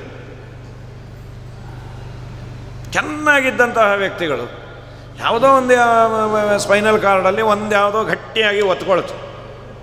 ಎಲ್ಲ ಇದೆ, ಮಾತಿದೆ, ಕಥೆ ಇದೆ, ಎಲ್ಲವೂ ಇದೆ, ಹಾಸಿಗೆ ಬಿಟ್ಟು ಏನೂ ಇಲ್ಲ ಅಂತ. ಇದು ಯಾವುದು ದೇವರು ಮಾಡಿಲ್ಲ. ಅದಕ್ಕೆ ಪ್ರತಿ ದಿವಸ ದೇವರನ್ನು ಒಂದೊಂದು ಕ್ಷಣಕ್ಕೆ ನೆನೆಸಬೇಕು. ಯಾರೋ ಒಬ್ಬರು ಈ ಕಾರ್ಗಿಲ್ ಯುದ್ಧ ನಡಿಬೇಕಾದ್ರೆ HALಗೆ ಹೆಲಿಕಾಪ್ಟರ್ ಏನೋ ತಂದಿರು, ಸಣ್ಣ ವಿಮಾನ. ಸ್ವಾಮಿಗಳಿಗೆ ಭೇಟಿಗೆ ಬಂದಾಗ, ಮಿಲಿಟರಿಯಲ್ಲಿ ನೀವು ಇರ್ತಾರೆ, ನಿಮಗೆ ದೇವರ ಬಗ್ಗೆ ನಂಬಿಕೆ ಇರುತ್ತಾ? ಸ್ವಾಮಿ, ನಮ್ಮಷ್ಟು ದೇವರನ್ನು ನಂಬೋರು ಯಾರೂ ಇಲ್ಲ ಅಂದರು. ಯಾಕೆಂದರೆ ಒಂದೊಂದು ನಿಮಿಷ ಬದುಕಿದರೂ ನಮಗೆ ಬೋನಸ್ಸು ಅಂತಾನೆ. ಒಂದೊಂದು ನಿಮಿಷ ಬದುಕಿದರೂ ಒಂದು ದಿವಸ ಅಲ್ಲ, ತಿಂಗಳಲ್ಲ, ಯಾವಾಗ ಬೇಕಾದರೆ ನಮ್ಮ ಪ್ರಾಣ ಹೋಗ್ಬೋದು. ಅದರ ಮಧ್ಯದಲ್ಲಿ ಇರ್ತೀವಿ. ಒಂದು ಹೋಪ್ಸು, ಒಂದು ಆಸೆ, ಒಂದು 3 ವರ್ಷ ಇಲ್ಲಿ ನಮ್ಮನ್ನು ಹಾಕಿರ್ತಾರೆ, ಆದ ಮೇಲೆ ನಾವು ಸುಖವಾಗಿರ್ತೀವಿ, ನಂತರದಲ್ಲಿ ಸುಖವಾಗಿರ್ಬೋದು ಅನ್ನುವ ಭರವಸೆ, ಜೊತೆಯಲ್ಲಿ ದೇಶಭಕ್ತಿಯನ್ನು ನಮಗೆ ತುಂಬಿರ್ತಾರೆ. ಆದರೆ ನಿಜವಾಗಲೂ ನಮ್ಮ ದೇವರನ್ನು ನಾವು ತುಂಬ ನೆನೆಸ್ತಾ ಇರ್ತೀವಿ. ಪ್ರತಿನಿತ್ಯ ಎದುರು ಅವರವರ ಯಾರ್ಯಾರು ಏನು ಉಪಾಸನೆ ಮಾಡ್ತಾರೋ, ಸ್ವಾಮಿ ನಿನ್ನಿಂದ ನಾವು ಬದುಕಿದ್ದೀವಿ, ನಿನ್ನಿಂದ ನಾವು ಬದುಕಿದ್ದೀವಿ, ಇವತ್ತು ಬೆಳಗ್ಗಿನ ಸೂರ್ಯೋದಯ ನೋಡಿದ್ದು ನಿನ್ನಿಂದ ಅಂತ. ಸಂಸಾರದಲ್ಲಿ ನಾನಾ ತರಹದ ಕ್ಲೇಶಗಳು. ಅವರಂತಾರೆ ಅದಕ್ಕೆಲ್ಲ ಒಂದೇ ಒಂದು ಮದ್ದು, ಒಂದೇ ಒಂದು ಪರಿಹಾರ. ನಿನ್ನ ಹಸ್ತಗಳು ನಮ್ಮ ತಲೆ ಮೇಲೆ ಇಡೋದು ಬೇಡ, ಹೀಗೆ ತೋರಿಸಿದ್ರೆ ಸಾಕು. ಮಧ್ವರನ್ನು ಹಿಂಬಾಲಿಸಿಕೊಂಡು ಸತ್ಯತೀರ್ಥರು ಹೋದ್ರಂತೆ ವೇದವ್ಯಾಸ ದೇವರ ಭೇಟಿಗೆ. ಮಧ್ವಾಚಾರ್ಯರು ಹೊರಟಾಗ ಸತ್ಯತೀರ್ಥರು ಬಿಡಲಿಕ್ಕಾಗಲ್ಲ, ಅವ್ರ ಹಿಂದೆ ಹೋದರು. ಮೊದಲು ಸತ್ಯತೀರ್ಥರಿಗೂ ಮಧ್ವಾಚಾರ್ಯರಿಗೂ ಇದ್ದ ಡಿಫರೆನ್ಸು ಕಮ್ಮಿ ಇತ್ತು. ಆಮೇಲೆ ಮಧ್ವಾಚಾರ್ಯರೆಲ್ಲೋ ಇವರೆಲ್ಲೋ, ಕಡೆಗೆ ಅವ್ರಿಗೆ ಏನು ಮಾಡಬೇಕಪ್ಪ, ಸಾಯಂಕಾಲ ಆಗಿದೆ, ಸೂರ್ಯಾಸ್ತ ಆಗೋಯ್ತು, ಕತ್ತಲು. ಆಶ್ರಮ ನೋಡಿದ್ರೆ 500 ಕಿಲೋಮೀಟ್ರ್ ಆಚೆ ಬಂದ್ಯಾರ. ಮಧ್ವಾಚಾರ್ಯ ಕಾಣಿಸ್ತಾ ಇಲ್ಲ, ಅಮ್ಮು ಪೋಯ ಸೊಮ್ಮು ಪೋಯ ಶನಿ ಪಂದ್ಯ ಅಂತ ಆಗೋಯ್ತು. ಮಧ್ವರೇ ನೀವೇ ಗತಿ ಅಂದರು. ಮಧ್ವಾಚಾರ್ಯ ಏನು ಬಂದು ತಲೆ ಮೇಲೆ ಕೈ ಸವರಿ ಹೀಗೆ ನೂಕಿ ಗೀಕಿ ಇಲ್ಲ, ಹೀಗಂದರು. ಹಾರಿಕೊಂಡು ಬಂದು ಎಲ್ಲ ಲ್ಯಾಂಡ್ ಆಗಬೇಕೋ ಅಲ್ಲೇ ಲ್ಯಾಂಡ್ ಆದರು ಅವ್ರ ಆಶ್ರಮದಲ್ಲಿ. ಅನಿವೃತ್ತ ವಪುಷ ಗುರುಣಾರತ್ ಪಾಣಿನಾಕ್ಷಭಿನಯೇನ ಸುನುನ್ನಃ ತ್ರಸ್ತಧೀರತಿಯೋ ಸಮುಹೂರ್ತ ತದ್ದಿನೋಪಗತ ಮಾರ್ಗಮಜೇಜಂ. ಅವರ ಆಶ್ರಮಕ್ಕೆ ಬಂದು ಲ್ಯಾಂಡ್ ಆಗಿದ್ದನ್ನು ನೋಡಿ ಈ ಶಿಷ್ಯರ ಸತ್ಯತೀರ್ಥರು ಏನು ನೀವಿಲ್ಲಿ, ನೀವು ಹೋಗಲಿಲ್ಲ ಆಚಾರ್ಯಂದ್ರೆ? ಆಗಲ್ಲಪ್ಪ, ಹೋಗಿದೆ, ತುಂಬ ಕಷ್ಟ ಆಯಿತು, ಮಧ್ವಾಚಾರ್ಯ ನೀವೇ ಗತಿ ಅಂದರೆ ಇಲ್ಲಿ ತಂದುಬಿಟ್ರು. ಅದೇ ಹೋಗಿದ್ದು ಒಳ್ಳೇದಾಯಿತು. ಯಾಕೆಂದರು ನಮ್ಮ ಮಧ್ವಾಚಾರ್ಯರು ಸಾಮಾನ್ಯ ಆಚಾರ್ಯರಲ್ಲ, ವಾಯುದೇವರ ಅವತಾರ. ನಿಮಗೇ ಗೊತ್ತು, ಅವ್ರು ಏನ್ರಿ, ಮೊದಲನೇ ಹೆಜ್ಜೆ ಬೆಂಗಳೂರು, 2ನೇ ಹೆಜ್ಜೆ ತುಮಕೂರು, 3ನೇ ಹೆಜ್ಜೆ ಧಾರವಾಡ, 4ನೇ ಹೆಜ್ಜೆ ಮಹಾರಾಷ್ಟ್ರ. ಓ ವಾನರೇಂದ್ರ ಇವ ವಾಯುಜವೋಸೌ ಭೀಮಸೇನ ಇವ ದಾನವ ಭೀಮಃ ಉಲ್ಲಲಾಸಗಿರಿ ಪುಂಗವ ಶೃಂಗೆ ಸೌರಜನ್ ರುಜಿನ ನಾಶನ ನಾಮ. ಎಲ್ಲ ಪಾಪಗಳನ್ನು ಪರಿಹಾರ ಮಾಡುವ ನಾಮ ಅವರದು, ತುಂಬ ದೊಡ್ಡವರು. ವಾಯುದೇವರ ಕೈ ಸತ್ಯತೀರ್ಥರನ್ನು ಅಲ್ಲಿಗೆ ತಂದು ಬಿಡ್ತು, ಎಲ್ಲ ಸಮಸ್ಯೆ ಬಗೆಹರಿಸಿ. ದೊಡ್ಡವರು ತಲೆ ಮೇಲೆ ಕೈ ಇಡೋದು ಬೇಡ, ಈ ಕೈ ಮಾಡಿದರೆ ಸಾಕು. ಸರ್ವೋತ್ತಮನಾದ ಭಗವಂತ ಅದನ್ನೇ ಕೇಳ್ತಾರೆ ನಮ್ಮಪ್ಪ. ಶರಣಮೀಯುಷಾಂ ಸಂಸ್ಕೃತೇರ್ ಭಯ. ಸಂಸಾರದ ಭಯವು, ಸಂಸಾರದಲ್ಲಿ ನಾನಾ ತರಹದ ಗೊಂದಲ, ಏನೇನೋ ಸಮಸ್ಯೆಗಳು. ಇವತ್ತು ಹೊಸ ಹೊಸ ಸಮಸ್ಯೆಗಳೆಲ್ಲ ಇದೆ. ಹಿಂದೆ ನಮ್ಮ ಮಕ್ಕಳು ಸರಿ ಓದ್ತಾರೋ ಇಲ್ವೋ, ಓದಿದ ಮೇಲೆ ಒಂದು ಕೆಲಸ ಸಿಗತ್ತೋ ಇಲ್ವೋ, ಇಷ್ಟೇ ಇತ್ತು. ಈಗ ಒಂದಾದ ಮೇಲೊಂದು, ಅವರು ಹುಟ್ಟಿದ ಕೂಡಲೇ ಅವರಿಗೆ ಒಳ್ಳೆಯ ಶಾಲೆಯಲ್ಲಿ ಸಿಗತ್ತೋ ಇಲ್ಲೋ ಅಂತ ಗರ್ಭದಲ್ಲಿದ್ದಾಗೆ ಆ ಶಾಲೆಗಳಲ್ಲಿ ಇವರ ಹೆಸರನ್ನು ಹೇಳಿ ಬರಬೇಕು.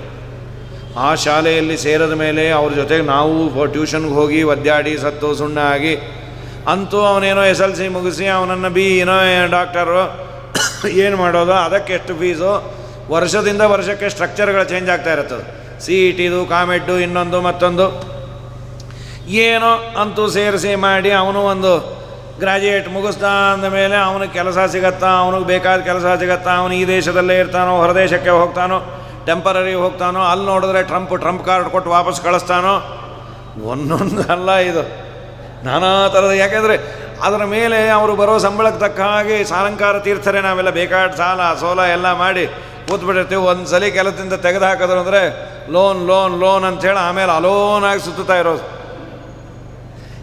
ಏನೇನೋ ಸಮಸ್ಯೆಗಳು, ಏನು ಗತಿ ಅಂಥೇಳಿ ಇವತ್ತೆಲ್ಲ ತುಂಬ ಸಮಸ್ಯೆ. ಆ ಮಕ್ಕಳು ನಾವು ಹೇಳಿದ್ದನ್ನು ಮದುವೆ ಆಗ್ತಾರೋ ಇಲ್ಲೋ, ಅಥವಾ ಅವರು ಕಟ್ಕೊಂಡವ್ರು ಇವ್ರ ನೆಟ್ಟಿಗೆ ನೋಡ್ಕೋತಾರೋ ಇಲ್ವೋ, ಅದು ಜಾತಿಯ ನೀತಿಯ 108 ಇವತ್ತು ತುಂಬ ತುಂಬ ತುಂಬ ಸಮಸ್ಯೆ ಇದೆ ಅದು. ಹೀಗಾಗಿ ಸಂಸ್ಕೃತೇರ್ ಭಯಾತ್. ಆ ಸಂಸಾರದ ಭಯ ಇದೆಯಪ್ಪ, ಇದು ಎಲ್ಲರಿಗೂ ಇರುವ ಭಯ. ಹೇ ಕೃಷ್ಣ, ನಿನ್ನನ್ನು ಬೇಡ್ತೇವೆ. ಕರಸರೋರಂ ಕಾಂತ ಕಾಮದಂ. ಎಲ್ಲ ಬಯಕೆಗಳನ್ನು ಕಾಮಂ ದದಾತಿ, ಬೇಡಿದ್ದನ್ನೆಲ್ಲ ಈಡೇರಿಸುವ ಶಕ್ತಿ ನಿನ್ನ ಕೈಗಿದೆ. ಎಂಥ ಕೈ ಅದು? ಶ್ರೀಕರಗ್ರಹಂ, ಲಕ್ಷ್ಮೀದೇವಿಯಿಂದ ಆದೃತವಾದ ಕೈ ಅದು. ಆ ಕೈ ನಮ್ಮ ಕಡೆ ತೋರಿಸು, ನಮ್ಮ ತಲೆ ಮೇಲಿಡು. ಬೇಡ, ಕೈ ಇಡಿಸಿಕೊಳ್ಳುವಷ್ಟು ಪುಣ್ಯವಂತರಲ್ಲ ನೀವು, ಇಡೋದಿಲ್ಲ ಅಂತೀಯ. ಕೆಲವರು ಅಂತಿರ್ತಾರಲ್ಲ, ದಯಮಾಡಿ ನಿಮ್ಮ ಕೈಯನ್ನೇ ನಾವು ಪಾದ ಅಂದ್ಕೊಂಡಿದ್ದೀವಿ, ನಮಸ್ಕಾರ, ಇದೇ ನಿಮ್ಮ ಪಾದ ಅನ್ಕೋತೀವಿ. ಯಾಕೆ ಪಾದನ್ನೇ ಅನ್ಕೋಬಾರ್ದು ಪಾದ ಅಂತ? ದೇವ್ರಿಗೆ ಇದೆಲ್ಲ ಸರಿ ಹೋಗುತ್ತೆ. ಕೈಯೇ ಪಾದ, ಪಾದವೇ ಕೈ, ಕಣ್ಣೇ ಕೈ. ನಮ್ಮದು ಕೈಯೇ, ಪಾದವೇ ಇರಲಿ. ನಮ್ಮಪ್ಪ ನಿನ್ನ ಪಾದವನ್ನಾದರೂ ಇಡ. ಕೈ ಹಿಡಿಸಿಕೊಳ್ಳಲಿಕ್ಕೆ ಯೋಗ್ಯತೆ ಜಾಸ್ತಿ ಬೇಕಾ? ಅಷ್ಟು ಪುಣ್ಯವಂತರಲ್ವ? ಬೇಡ, ನಿನ್ನ ಪಾದವನ್ನು ನಮಗೆ ಕೊಡು. ಪ್ರಣತದೇಹಿನಾಂ ಪಾಪಕರಶನಂ ತೃಣಚರಾನುಗಂ ಶ್ರೀನಿಕೇತನಂ ಪಣಿಪಣರ್ಪಿತಂ ತೇ ಪದಾಂಬುಜಂ ಕೃಣುಕುಚೇಶುನಾ ಕೃಂದಯುರಚ್ರಯಂ. ಪ್ರಣತದೇಹಿನಾಂ ಪಾಪಕರ್ಶನಂ, ಯಾರು ಚೆನ್ನಾಗಿ ನಮಸ್ಕಾರ ಮಾಡ್ತಾರೆ. ಪ್ರಣತ ಬರೀ ನಮಸ್ಕಾರ ಅಲ್ಲ, ಬಾಯಲ್ಲಿ ಸ್ತೋತ್ರವನ್ನು ಹೇಳ್ತಾ, ತಲೆಯಲ್ಲಿ ದೇವರ ಚಿಂತನೆಯನ್ನು ಮಾಡ್ತಾ, ಹೆಜ್ಜೆಯ ಮೇಲೆ ಹೆಜ್ಜೆ ಇಟ್ಟು ದೇವರಿಗೆ ನಮಸ್ಕಾರವನ್ನು ಮಾಡಿ, ಇದೊಂದು ಸೌಭಾಗ್ಯ ಅಂದ್ಕೊಂಡು ಹೊರೆ ಅಂದ್ಕೊಳ್ಳದೆ, ದೇವರು ನಮಸ್ಕಾರ ಮಾಡುವಷ್ಟು ಕೈ ಕಾಲು ಭಾಗ್ಯ ಬುದ್ಧಿ ಕೊಟ್ಟನಲ್ಲ ಅಂಥೇಳಿ ಯಾರು ನಮಸ್ಕಾರ ಮಾಡಿದ್ದಾರೆ ಅವರ ಪಾಪವನ್ನೆಲ್ಲ ಕರ್ಶನ ಎಳ್ಕೋತೀನಿ ನೀನು. ಪ್ರಣತದೇಹಿನಾಂ ಪಾಪಕರ್ಶನಂ, ಪಾದಕ್ಕೆ ಕೊಟ್ಟ ಅಡ್ಜೆಕ್ಟಿವ್ಸ್ ಇದು. ಎಂಥ ಪಾದ ಅಂದರೆ ಪ್ರಣತದೇಹಿನಾಂ ಪಾಪಕರ್ಶನಂ ತೃಣಚರಾನುಗಂ. ತೃಣಚರರು ಅಂದರೆ ಗೋವುಗಳು, ಹುಲ್ಲನ್ನು ಮೇಯುವ ಗೋವುಗಳು ಅಥವಾ ಗೋಪಾಲಕರು, ಇವರ ಜೊತೆಯೂ ಓಡಾಡ್ತೀವಿ. ಇಂಥ ದೊಡ್ಡ ಯೋಗ್ಯತೆ ಬ್ರಹ್ಮಾದಿಗಳಿಂದ ವಂದ್ಯವಾದ ಲಕ್ಷ್ಮಿಯಿಂದ ಆದೃತವಾದ ಪಾದ ಇದ್ದರೂ ಎಷ್ಟು ಸಿಂಪಲ್ ಅಂದರೆ ಗೋವನ್ನು ಕಾಯಲಿಕ್ಕೂ ಹೋಗ್ತಿ, ಆ ಗೋಪಾಲಕರ ಜೊತೆಯಲ್ಲೇ ಇರ್ತಿ. ಇದು ದೇವರ ದೊಡ್ಡ ಸ್ಥಿಕೆ ಅಂತ. ತೃಣಚರಾನುಗಂ ಶ್ರೀನಿಕೇತನಂ, ಏನೋ ದನ ಕಾಯ್ತಾನೆ, ದೇವರಿಗೇನು ಕೆಲಸ ಇಲ್ಲ ಅನ್ನೋ ಶ್ರೀನಿಕೇತನಂ, ಲಕ್ಷ್ಮೀದೇವಿಗೆ ವಾಸಸ್ಥಾನ, ನಿಕೇತನ ಮನೆ, ಶ್ರೀನಿಕೇತನಂ. ನಿನ್ನ ಪಾದ ಎಂಥ ಪಾದ? ಪಣಿಪಣರ್ಪಿತಂ, ಪಣಿಯ ಪಣದಲ್ಲಿ ಇಟ್ಟು ನರ್ತನ ಮಾಡಿದ ಆ ಪಾದ. ಚೆಂಡು ತರುವನೆ ಪದಿ ಕಾಳಿಂಗನು ದಂಡ ಮಾಡುವ ಧುಮುಕಿ, ಚಂಡ ಕಾಳಿಂಗನ ಮಂಡೆಯೋಳು ಪಾದ ಪುಂಡರೀಕವನಿಟ್ಟು ತಾಂಡವನಾಡಿದ ಎಂಥ ಪಾವನ ಪಾದವೋ ರಂಗಯ್ಯ, ಇನ್ನೆಂಥ ಚೆಲುವ ಪಾದವೋ. ಆ ಪಣಿಯ ಪಣದ ಮೇಲೆ ಇಟ್ಟ ಪಾದ ನಮ್ಮ ಮೇಲಿಡು. ಏನಾಯಿತು? ಹಾವಿನ ಮೇಲೆ ಇಟ್ಟದ್ದಕ್ಕೆ ಅವನ ವಿಷ ಎಲ್ಲ ಹೋಯಿತು. ನಮ್ಮ ಹೃದಯವು ವಿಷದಿಂದ ತುಂಬಿದೆ. ತಿನ್ನೋ ಆಹಾರದ್ದು ಒಂದು ವಿಷ ಆದರೆ ಹೃದಯ ಹಾಲಾಹಲ ಆಗಿದೆ. ಒಳ್ಳೆಯ ವಿಷಯಗಳನ್ನು ನಾವು ಸೇವನೆ ಮಾಡೋದೇ ಇಲ್ಲ. ಯಾವುದೋ ಅದು ನಮ್ಮ ದುರ್ದೈವವೋ ಏನೋ. ಒಳ್ಳೆಯ ದೇವರ ವಾರ್ತೆ, ಮಂತ್ರ, ಸ್ತೋತ್ರ ಇದ್ಯಾವುದೂ ರೆಕಾರ್ಡ್ ಆಗೇ ಇರಲ್ಲ. ಯಾರ್ಯಾರನೋ ಬೈದದ್ದು, ಯಾರ್ಯಾರನೋ ಅಂದಿದ್ದು, ಯಾರ್ಯಾರನೋ ಅನ್ನಬೇಕು ಅಂತಿರೋದು ಎಷ್ಟು ಚೆನ್ನಾಗಿ ರೆಕಾರ್ಡ್ ಆಗಿರತ್ತೋ. ಅದನ್ನು 10 ಜನದ ಮುಂದೆ ಹೆಮ್ಮೆ ಅಂತೇಳಿ ಇವತ್ತು ಅವ್ರು ಸಿಕ್ಕರು ಮಠದಲ್ಲಿ ಉಪ್ಪಿನಕಾಯಿ ಹಾಕಿದೆ. ಅವತ್ತು ಅನ್ಕೋತಾ ಇದ್ನಲ್ಲ, ಇವತ್ತು ಸಿಕ್ಕಿದ್ರು. ಸದ್ಯ ಬ್ರಹ್ಮಣ್ಯ ತೀರ್ಥರೇ ಇದನ್ನು ಒದಗಿಸ್ಕೊಟ್ರು ಅಂಥೇಳಿ ಅವ್ರ ಮೇಲೆ ಒಂದಿಟ್ಟು ಹಾಕೋದು. ಕೆಲಸಕ್ಕೆ ಬಾರದ ಹೊಲಸು ವಿಚಾರಗಳೆಲ್ಲ ನಮ್ಮ ಹೃದಯದಲ್ಲಿ ರೆಕಾರ್ಡ್ ಆಗಿದೆ. ಅದನ್ನು ಬೇಡೋ ಸ್ವಾಮಿ, ನಿನ್ನ ಪಾದ ಒದ್ದು ಓಡಿಸ್ತೀವಿ. ನಮ್ಮ ಸೋದ್ವಿಜಯಲ್ಲಿ ಒಂದು ಮಾತಿದೆ, ದೇವರ ಪಾದ ಕೆಂಪಾಗಿದೆಯಂತೆ. ಕೆಂಪಿನ ಸಿಗ್ನಲ್ ಏನು ಅಂದರೆ ಅದು ಡೇಂಜರ್ ಅಂತ. ಯಾಕೆ ದೇವರ ಪಾದ ಕೆಂಪಾಗಿದೆ? ಪಾದ ಕೆಂಪಿರೋದು ಅದು ಲಕ್ಷಣ. ಕೆಂಪಗಿದ್ದರೆ ಪಾದ ಒಳ್ಳೆ ರಕ್ತ ಇದೆ ಅಂತ, ದೇವರ ರಕ್ತ ಇತ್ತ ಅಂತಾರೆ. ಹಿಂದೆ ನೋಡ್ತಾರಲ್ಲ, ಓಕೆ ಅಂತ ಹಿಂದೆಲ್ಲ ಈ ಕಣ್ಣನ್ನು ನೋಡಿ ಆ ಡಾಕ್ಟ್ರಿಗೆ ಗೊತ್ತಾಗೋದು. ಬೆಳ್ಳಗಿದ್ದರೆ ನಿಮಗೇನೋ ಡಿಫಿಷಿಯನ್ಸಿ ಇದೆ ಅಂತ. ಪಾದ ದೇವರದು ಕೆಂಪು ಯಾಕಿದೆ ಅಂತಂದರೆ ಭಕ್ತರ ಹೃದಯದಲ್ಲಿರುವ ರಾಗ ಅಂದರೆ ಬಯಕೆ, ಬೇಕು ಬೇಕು ಬೇಕು ಅನ್ನೋ ಬಯಕೆ ಇದೆಯಲ್ಲ, ಅದರ ಬಣ್ಣ ರೆಡ್ ಅಂತದು, ಡೇಂಜರ್ ಅಂತದು. ಅದು ತುಂಬ ಇರೋದರಿಂದ ನಮ್ಮಲ್ಲಿ ಕೆಂಪದು. ಅದನ್ನು ದೇವರು ಒದ್ದು ಓಡಿಸಿ ಓಡಿಸಿ ಓಡಿಸಿ ಆ ಕೆಂಪು ಇವನಿಗೆ ಟ್ರಾನ್ಸ್ಫರ್ ಆಗಿದೆ ಅಂತ. ಆಗಿದೆಯೋ ಏನೋ ಆಗಿಲ್ಲ. ನಿಜಮಾನಸರಾಗ ಪೀಡನಾತ್ ಅರುಣೀಭೂತಮಿವಾರುಣಂ ಸ್ವಯಂ ಅಂದರೆ ನಮ್ಮ ರಾಗ ಎಷ್ಟು ಡೇಂಜರ್ ನೋಡ್ರಿ. ಈ ಕೆಲವು ಗೋಡೆ ಇರುತ್ತೆ ಪೇಂಟ್ ಆಗಿದ್ದು, ಅದಕ್ಕೆ ಹೋಗಿ ಹೊರಕೊಂಡ್ವಿ ಅಂದರೆ ಬಿಳಿ ಶಲ್ಲೆ ಹೋಗಿ ಕೆಂಪಾಗಿ ಕೂತ್ಬಿಟ್ಟಿರುತ್ತೆ. ಯಾವಾಗ ನೀವು ಸ್ವಾಮಿಗಳಾದ್ರಿ ಅಂತ, ಇಲ್ಲ ಅದು ಗೋಡೆ ಪ್ರಭಾವ ಅಂತ. ಹಾಗೆ ನಿಜಮಾನಸರಾಗ ಪೀಡನ ತರುಣೀಭೂತಮಿವಾರುಣಂ ಸ್ವಯಂ ಪಣಿಪಣಾರ್ಪಿತಂ ತೇ ಪದಾಂಬುಜಂ ಕೃಣುಕುಚೇಶುನಃ. ಆ ನಿನ್ನ ಪಾದಕಮಲಗಳನ್ನು ನಮ್ಮ ಸ್ತನದ ಮೇಲೆ ಇಡು, ನಮ್ಮ ಹೃದಯದಲ್ಲಿರುವ ದೋಷವನ್ನೆಲ್ಲ ದೂರ ಮಾಡು. ನಿನ್ನ ಪಾದ ನಮ್ಮ ಹೃದಯದಲ್ಲಿ ಹೊಳೆಯುವಂತೆ ಮಾಡು. ಇದು ನಮಗೂ ನಿಮಗೂ ಬೇಕೇ ಆಗಿದೆ. ಹೊಲಸಾದ ಹೃದಯ ಏನೇನೋ ತುಂಬಿಕೊಂಡಿದೆ, ಅದನ್ನು ಒದ್ದು ಓಡಿಸೋದು. ಸ್ವಾಮಿ ನೀನು ಒಳಗೆ ಬಂದೆ ಅಂದರೆ ಇದೆಲ್ಲ ಹೋಗತ್ತೆ ಅಂತ. ನಿನ್ನ ಮಾತು ಕೇಳಲಿಕ್ಕೆ ಚಂದಾನ. ಇದು ವಿದ್ಯಾವಾಚಸ್ಪತಿಗಳ ಪೆಟ್ಟಿದು. ಮಧುರಯಾಗಿರ ವಲ್ಗುವಾಕ್ಯಯ ಬುಧ ಮನೋಜ್ಞಯ ಪುಷ್ಕರೇ ಕ್ಷಣ ವಿಧಿಕರೀರಿಮಾ ವೀರಮುಖ್ಯತಿ ಅಧರಸೀಧುನಾ ಆಪ್ಯಾಯಸ್ವನಃ.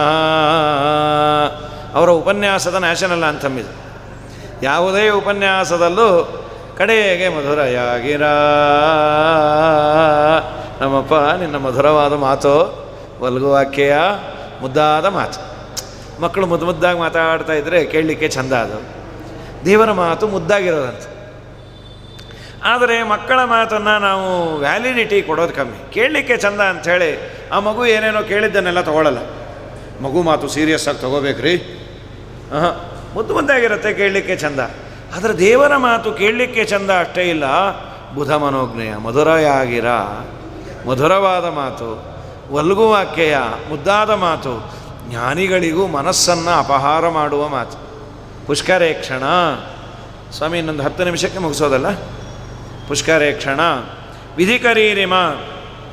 ಹೇ ಪುಷ್ಕರೇ ಕ್ಷಣ, ಕಮಲದ ಕಣ್ಣುಳ್ಳ ಭಗವಂತ, ವಿಧಿಕರೀರಿಮ ವೀರ ಮುಖ್ಯತಿ, ನಿನ್ನ ವಿಧಿಯನ್ನು ನಾವು ಆಜ್ಞೆಯನ್ನು ಮಾಡಲಿಕ್ಕೆ ಬಂದವರು. ವೀರ ಮುಖ್ಯತಿ ಅಧರಸೀಧುನ, ನಮ್ಮ ಮನಸ್ಸೆಲ್ಲ ಸೂರೆಗೊಂಡಿರುವ ಹೇ ಭಗವಂತ, ನಿನ್ನ ಅಧರಾಮೃತದಿಂದ ನಮ್ಮನ್ನು ಉದ್ಧಾರ ಮಾಡು. ಆಪ್ಯಾಯ ಯಸ್ವನಃ, ನಮ್ಮನ್ನು ಉದ್ಧಾರ ಮಾಡು. ನಿನ್ನ ಮಾತು ಚಂದ, ಆ ಮಾತು ನಮಗೆ ಕೇಳುವಂತೆ ಮಾಡು. ಇವೆಲ್ಲ ದೇವರ ಮಾತೇ ಅಲ್ಲ, ವೇದವ್ಯಾಸ ದೇವರ ಮಾತು. ಇದು ಯಾವತ್ತಿದ್ರೂ ಇನ್ವ್ಯಾಲಿಡ್ ಅಂತಾಗಲ್ಲ. 1000 ಸಲ ಭಾಗವತ ಕೇಳಿದ್ರು ಏನೋ ಮನಸ್ಸಿಗೆ ಒಂದು ಆಹ್ಲಾದವನ್ನು ಕೊಡುತ್ತೆ. 1000 ಸಲ ವಿಷ್ಣು ಸಹಸ್ರನಾಮ ಪಾರಾಯಣವೋ, ಭಗವದ್ಗೀತೆ ಪಾರಾಯಣವೋ, ಅಯ್ಯೋ ಭಗವದ್ಗೀತೆ ಪಾರಾಯಣ ಮಾಡಿ ಬೇಜಾರಾಯ್ತಪ್ಪ ಅಂತ, ಆ ಬೇಜಾರಾದಾಗ ಮಾಡದೆ ಸರಿ ಹೋಯಿತು ಅಂತೀವಿ. ನನಗೆ ತುಂಬ ಬೇಜಾರಿತ್ತು, ಮನಸ್ಸಿನಲ್ಲಿ ಗೊಂದಲ ಇತ್ತು. ತುಂಬ ಜನ ಅದೇ ಹೇಳೋದು. ಇಲ್ಲಿ ಉಮಾಮಹೇಶ್ವರ ಸಂವಾದವನ್ನು ಏನು ಪ್ರವಚನ ಆಗಿದೆ, ಬಹಳ ಜನ ಹೇಳೋದು, ನಮಗೆ ಅನೇಕ ಪ್ರಶ್ನೆಗಳಿತ್ತು, ಯಾಕೆ ಹೀಗಾಯಿತು ಅಂತ. ನಿಮ್ಮ ಒಂದು ಉಮಾಮಹೇಶ್ವರ ಸಂವಾದ ಕೇಳಿ ಎಲ್ಲವ ಡೌಟ್ ಹೋಯಿತು. ನಮ್ಮದಲ್ಲಪ್ಪ, ಅದು ವೇದವ್ಯಾಸ ದೇವರದು ಮಹಾಭಾರತ, ಅದರ ಡಿಸ್ಟ್ರಿಬ್ಯೂಟರ್ಸು ವ್ಯಾಸರಾಜ ಮಠ, ಅವರಿಂದ ಆದದ್ದು ಅಂಥೇಳಿ ಎಲ್ಲ ಪ್ರಶ್ನೆಗಳಿಗೆ ನಮ್ಮ ಹೀಗ್ಯಾಕಾಯಿತು ಅವ್ರಿಗೆ ಹೀಗೆ ಈ ಥರದ್ದು.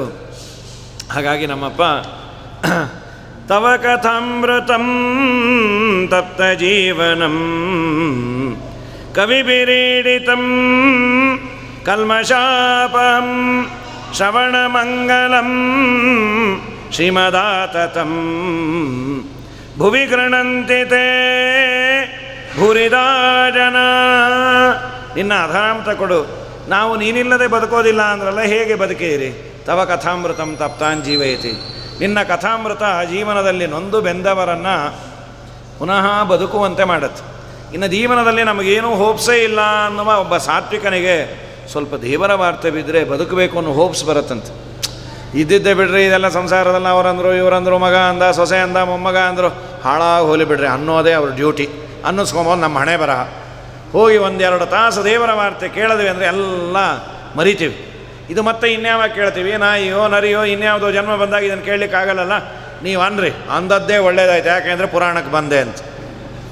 ತವ ಕಥಾಮೃತಂ ತಪ್ತಾಂಜೀವಯತಿ, ನೊಂದು ಬೆಂದವರಿಗೆ ತಂಪನ್ನು ಕೊಡುವ ಒಂದು ಔಷಧ ಅಂದರೆ ದೇವರ ವಾರ್ತೆ ಅಂತ. ಅವನ ಶ್ರವಣ ಮನನ ನಿಧಿಧ್ಯಾಸನ ಆ ವಿಷ್ಣುವಿನ ಭಕ್ತಿ ಮಹಾಪ್ರಸಾದಂಗಳು ಕೈವಲ್ಯ ಪದಕ್ಕೆಕ್ಕಿದನೇಚ್ಚಣಿಕೆಂದು ಭಾವಜ್ಞರು ಪೇಳ್ವರು, ವೇದ ಭಾವಜ್ಞರು ಪೇಳ್ವರು.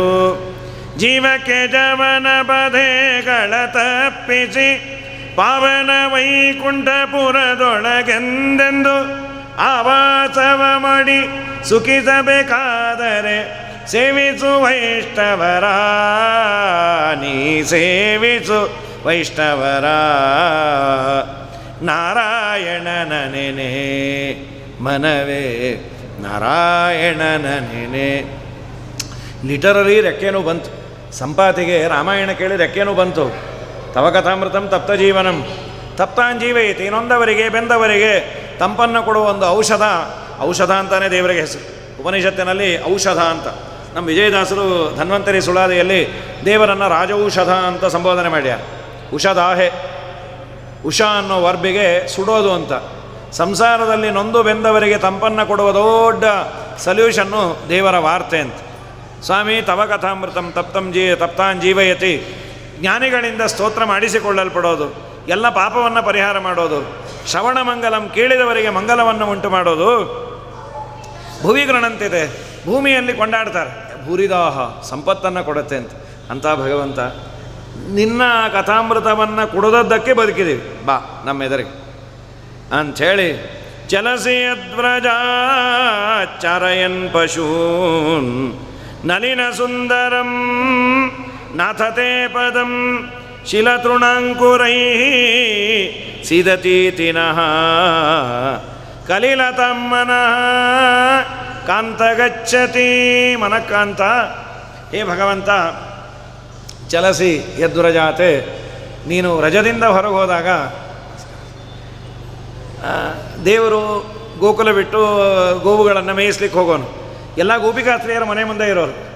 ಅವ್ರಿಗೇನು ಅಂದರೆ ಅವರಲ್ಲೇ ಚರ್ಚೆ, ಕೃಷ್ಣ ಶೂ ಹಾಕ್ಕೊಂಡೋದ್ನ, ಇಲ್ಲ ಅದು ಶೂ ಪುಟ್ಟದಂತೆ ಹಿಡಿಯಲ್ಲಂತೆ ಅಂತ, ಇಲ್ಲ ನಾನೊಂದು ಪುಟ್ಟು ಚಪ್ಪಲಿ ಕೊಡಿಸೀನಿ ಹಾಕ್ಕೊಂಡೋದ್ನ, ಇಲ್ಲ ಹಾಗೆ ಹೋದ, ಹಾಗೆ ಹೋದ್ನ, ಯಾಕೆ ಅವನ ಕಾಲು ಹೇಗೆ ಅವನದಿಷ್ಟ, ಇಲ್ಲ ಅದು ಆ ಕಾಲಿಗೆಲ್ಲ ಕ್ರ್ಯಾಕ್ ಏನಾದರೂ ಆಗ್ಬಿಟ್ರೆ, ಅಲ್ಲೆಲ್ಲ ಮುಳ್ಳು ಕಳ್ಳು ಚಿಚ್ಚಿಬಿಟ್ರೆ, ಕೋಮಲವಾದ ಪಾದ ಶಿಲ ತೃಣಾಂಕುರೈಹಿ, ಕಲ್ಲು ಮುಳ್ಳು. ಈಗ ನಿಮ್ಮ ಮಕ್ಕಳಿಗೆ ಹೇಳ್ತಾನೆ ಇರ್ತೀವಿ, ಹೊರಗೋಬೇಡ, ಏನಾದರೂ ಹಾಕ್ಕೊಂಡು ಹೋಗು, ಕಾಲಿಗೆ ಟಾರ್ ಹಾಕ್ಯಾರೆ ಚಿಚ್ಚತ್ತೆ ಅಂಥೇಳಿ ಅವನು ಚಪ್ಪಲಿ ಹಾಕ್ಕೊಂಡೋದ್ರು ಮತ್ತೆ ಎತ್ಕೊಂಡ್ಬಿಡ್ತೀವಿ, ಬೇಡ ಕಂದ ನಿಂಗೆಲ್ಲ ಕಾಲು ನೋವು ಬರುತ್ತೆ ಅಂತ. ಈ ಪ್ರೀತಿಯನ್ನು ದೇವರ ಮೇಲೆ ಮಾಡಿದರೆ ನಮ್ಮ ಆತ್ಮೋದ್ಧಾರ ಆಗಿರೋದು. ನಾವು ಬರೀ ಸ್ಲಿಪ್ಪರ್ ಮೇಲೆ ಮಾಡ್ತೀವಿ, ಅದು ಕಳೆದೋದ್ರೆ ಕಷ್ಟ, ಅದಕ್ಕೆ ಮಠಕ್ಕೆ ಹಾಕ್ಕೊಂಡು ಹೋಗಬೇಡ, ಎತ್ಕೊಂಡು ಹೋಗ್ತೀನಿ ಅಂತ. ಹೀಗಾಗಿ ನಮ್ಮ ಮನಸ್ಸು ನಿನ್ನ ಪಾದದ ಮೇಲೆ ಇರುತ್ತೆ. ಎಲ್ಲಿ ನೀನು ಕಾಲಿಗೆ ಮುಳ್ಳನ್ನು ಚುಚ್ಚಿಸ್ಕೋತೀಯೋ, ಕಲ್ಲನ್ನು ಚುಚ್ಚಿಸ್ಕೋತೀಯೋ ಅಂಥೇಳಿ ಅಷ್ಟು ನಿನ್ನ ಮೇಲೆ ಪ್ರೀತಿ ಇದೆ, ನಿನ್ನ ಪಾದದ್ದೇ ಚಿಂತನೆ. ನೀನು ಸಾಯಂಕಾಲ ಬರ್ತೀಯಲ್ಲ, ಆಟ ಆಡಿಕೊಂಡು ಬೆವತು ಆ ಧೂಳು ದುಮ್ಮೆಲ್ಲ ಹಾಕ್ಕೊಂಡು, ಆ ರೂಪ ಒಂದು ಚಂದ. ದಿನ ಪರೀಕ್ಷೆಯೇ ನೀಲಕುಂತಲೈ ವನರುಹಾನನಂ ಬಿಭ್ರದಾವೃತಂ ವನರಜಸ್ವಲಂ ದರ್ಶಯನ್ಮುಹು ಮನಸ್ಸಿನ ಸ್ಮರಂ ವೀರಯಚ್ಛಸಿ. ನಮ್ಮ ಮನಸ್ಸಿಗೆ ಆ ಮನ್ಮಥ ಹೊಸ ಕಾಮವನ್ನು ಕೊಟ್ಟುಬಿಡ್ತಾನೆ. ನಿನ್ನನ್ನು ನೋಡಿದಾಗ ಮೈಯೆಲ್ಲ ಬೆವತ ಬೆವರ ಮೇಲೆ ಒಂಚೂರು ಬೆವರಿಗೆ ಇವರಿಲ್ಲ ದೇವರಿಗೆ, ಸುಮ್ಮನೆ ಅದನ್ನು ಮಾಡಿಕೊಂಡಿರ್ತಾನೆ. ದೇವರಿಗೆ ಆಯಾಸದಿಂದ ಬೆವರು ಬಂತು ಅಂತ ಅನ್ನೋದಲ್ಲ, ನಮಗೆ ಬೆವರು ಬರಬೇಕಾದ್ರೆ ಆ ಬಿಂಬಕ್ಕೂ ಬರಬೇಕಲ್ಲ, ಬಂದಾಗ ಮಾಡ್ಕೋತಾನೆ ಅಷ್ಟೇ. ಹೀಗಾಗಿ ಯಾಕೆಂದರೆ ಪ್ರಥಮ ಸ್ಕಂದಲ್ಲೂ ಅದೇ ಅಂತಾರೆ, ನೀ ಯುದ್ಧ ಮಾಡಬೇಕಾದ್ರೆ ಬೆವತು, ನಿನ್ನ ಮೈಯೆಲ್ಲ ಬೆವತಾಗ ನನಗೆ ಬಾಣ ಬಿಟ್ಟೆಲ್ಲ, ಆ ರೂಪವೇ ನನಗೆ ಬರ್ತಾ ಇದೆ, ನಾನು ಬಾಣ ಬಿಟ್ಟಾಗ ನನಗೆ ರಕ್ತ ಬಂದದ್ದು ಅಂಥೇಳಿ ಭೀಷ್ಮಾಚಾರ್ಯರು ಅಂತಾರೆ. ಯಾರೋ ಕೇಳೋದು, ಸ್ವಾಮಿ ದೇವ್ರಿಗೂ ಬೆವರೆಲ್ಲ ಇದೆಯಾ, ಎ ಸಿ ಗೀಸಿ ಇದೆಯಾ ವೈಕುಂಠದಲ್ಲಿ ಅಂತ. ಎ ಸಿ ಇಲ್ಲ, ಬಿಸಿ ಇಲ್ಲ, ಸುಮ್ಮನೆ ಅವ್ನು ನಾಟಕ ಆಡ್ತಾನೆ. ಹಾಗಾಗಿ ಅದನ್ನು ನೋಡಲಿಕ್ಕೆ ಚಂದ. ಆ ಮುಖ ಎಲ್ಲ ಮುಚ್ಚಿರೋದಂತೆ, ದೇವರದು ಗುಂಗುರು ಕೂದಲು ಅಲಕ ಅಂತ ಕರೀತಾರೆ, ಅದೆಲ್ಲ ಮುಚ್ಚಿರೋದು, ಅದನ್ನು ನೋಡಲಿಕ್ಕೆ ಚಂದಾನು ಅಂಥೇಳಿ ಕಡೆಗೆ ನಿನ್ನ ವೇಣುನಾದ ಸುರತವರ್ಧನಂ ಶೋಕನಾಶನಂ, ರತಿಗೆ ಪೋಷಕವಾಗಿದೆ. ಅದು ಕೇಳ್ತಾ ಇದ್ದರೆ ನಮ್ಮಲ್ಲಿ ಕಾಮೋದ್ರೇಕ ಆಗತ್ತೆ. ಶೋಕನಾಶನಂ, ಎಲ್ಲ ಶೋಕವನ್ನು ದೂರ ಮಾಡುತ್ತೆ. ಸ್ವರಿತ ವೇಣುನಾ ಸುಟ್ಟು ಚುಂಬಿತಂ ಇತರ ರಾಗವಿಸ್ಮರಣಂ ಋಣಾಂ ವಿತರ ವೀರನಸ್ತೆ ಅಧರಾಮೃತಂ. ಆ ಕೊಳಲಿಗೆ ನಿನ್ನ ಅಧರಾಮೃತ ತಾಕತ್ತೆ, ನಮಗಿಲ್ಲಲ್ಲ ಆ ಭಾಗ್ಯ.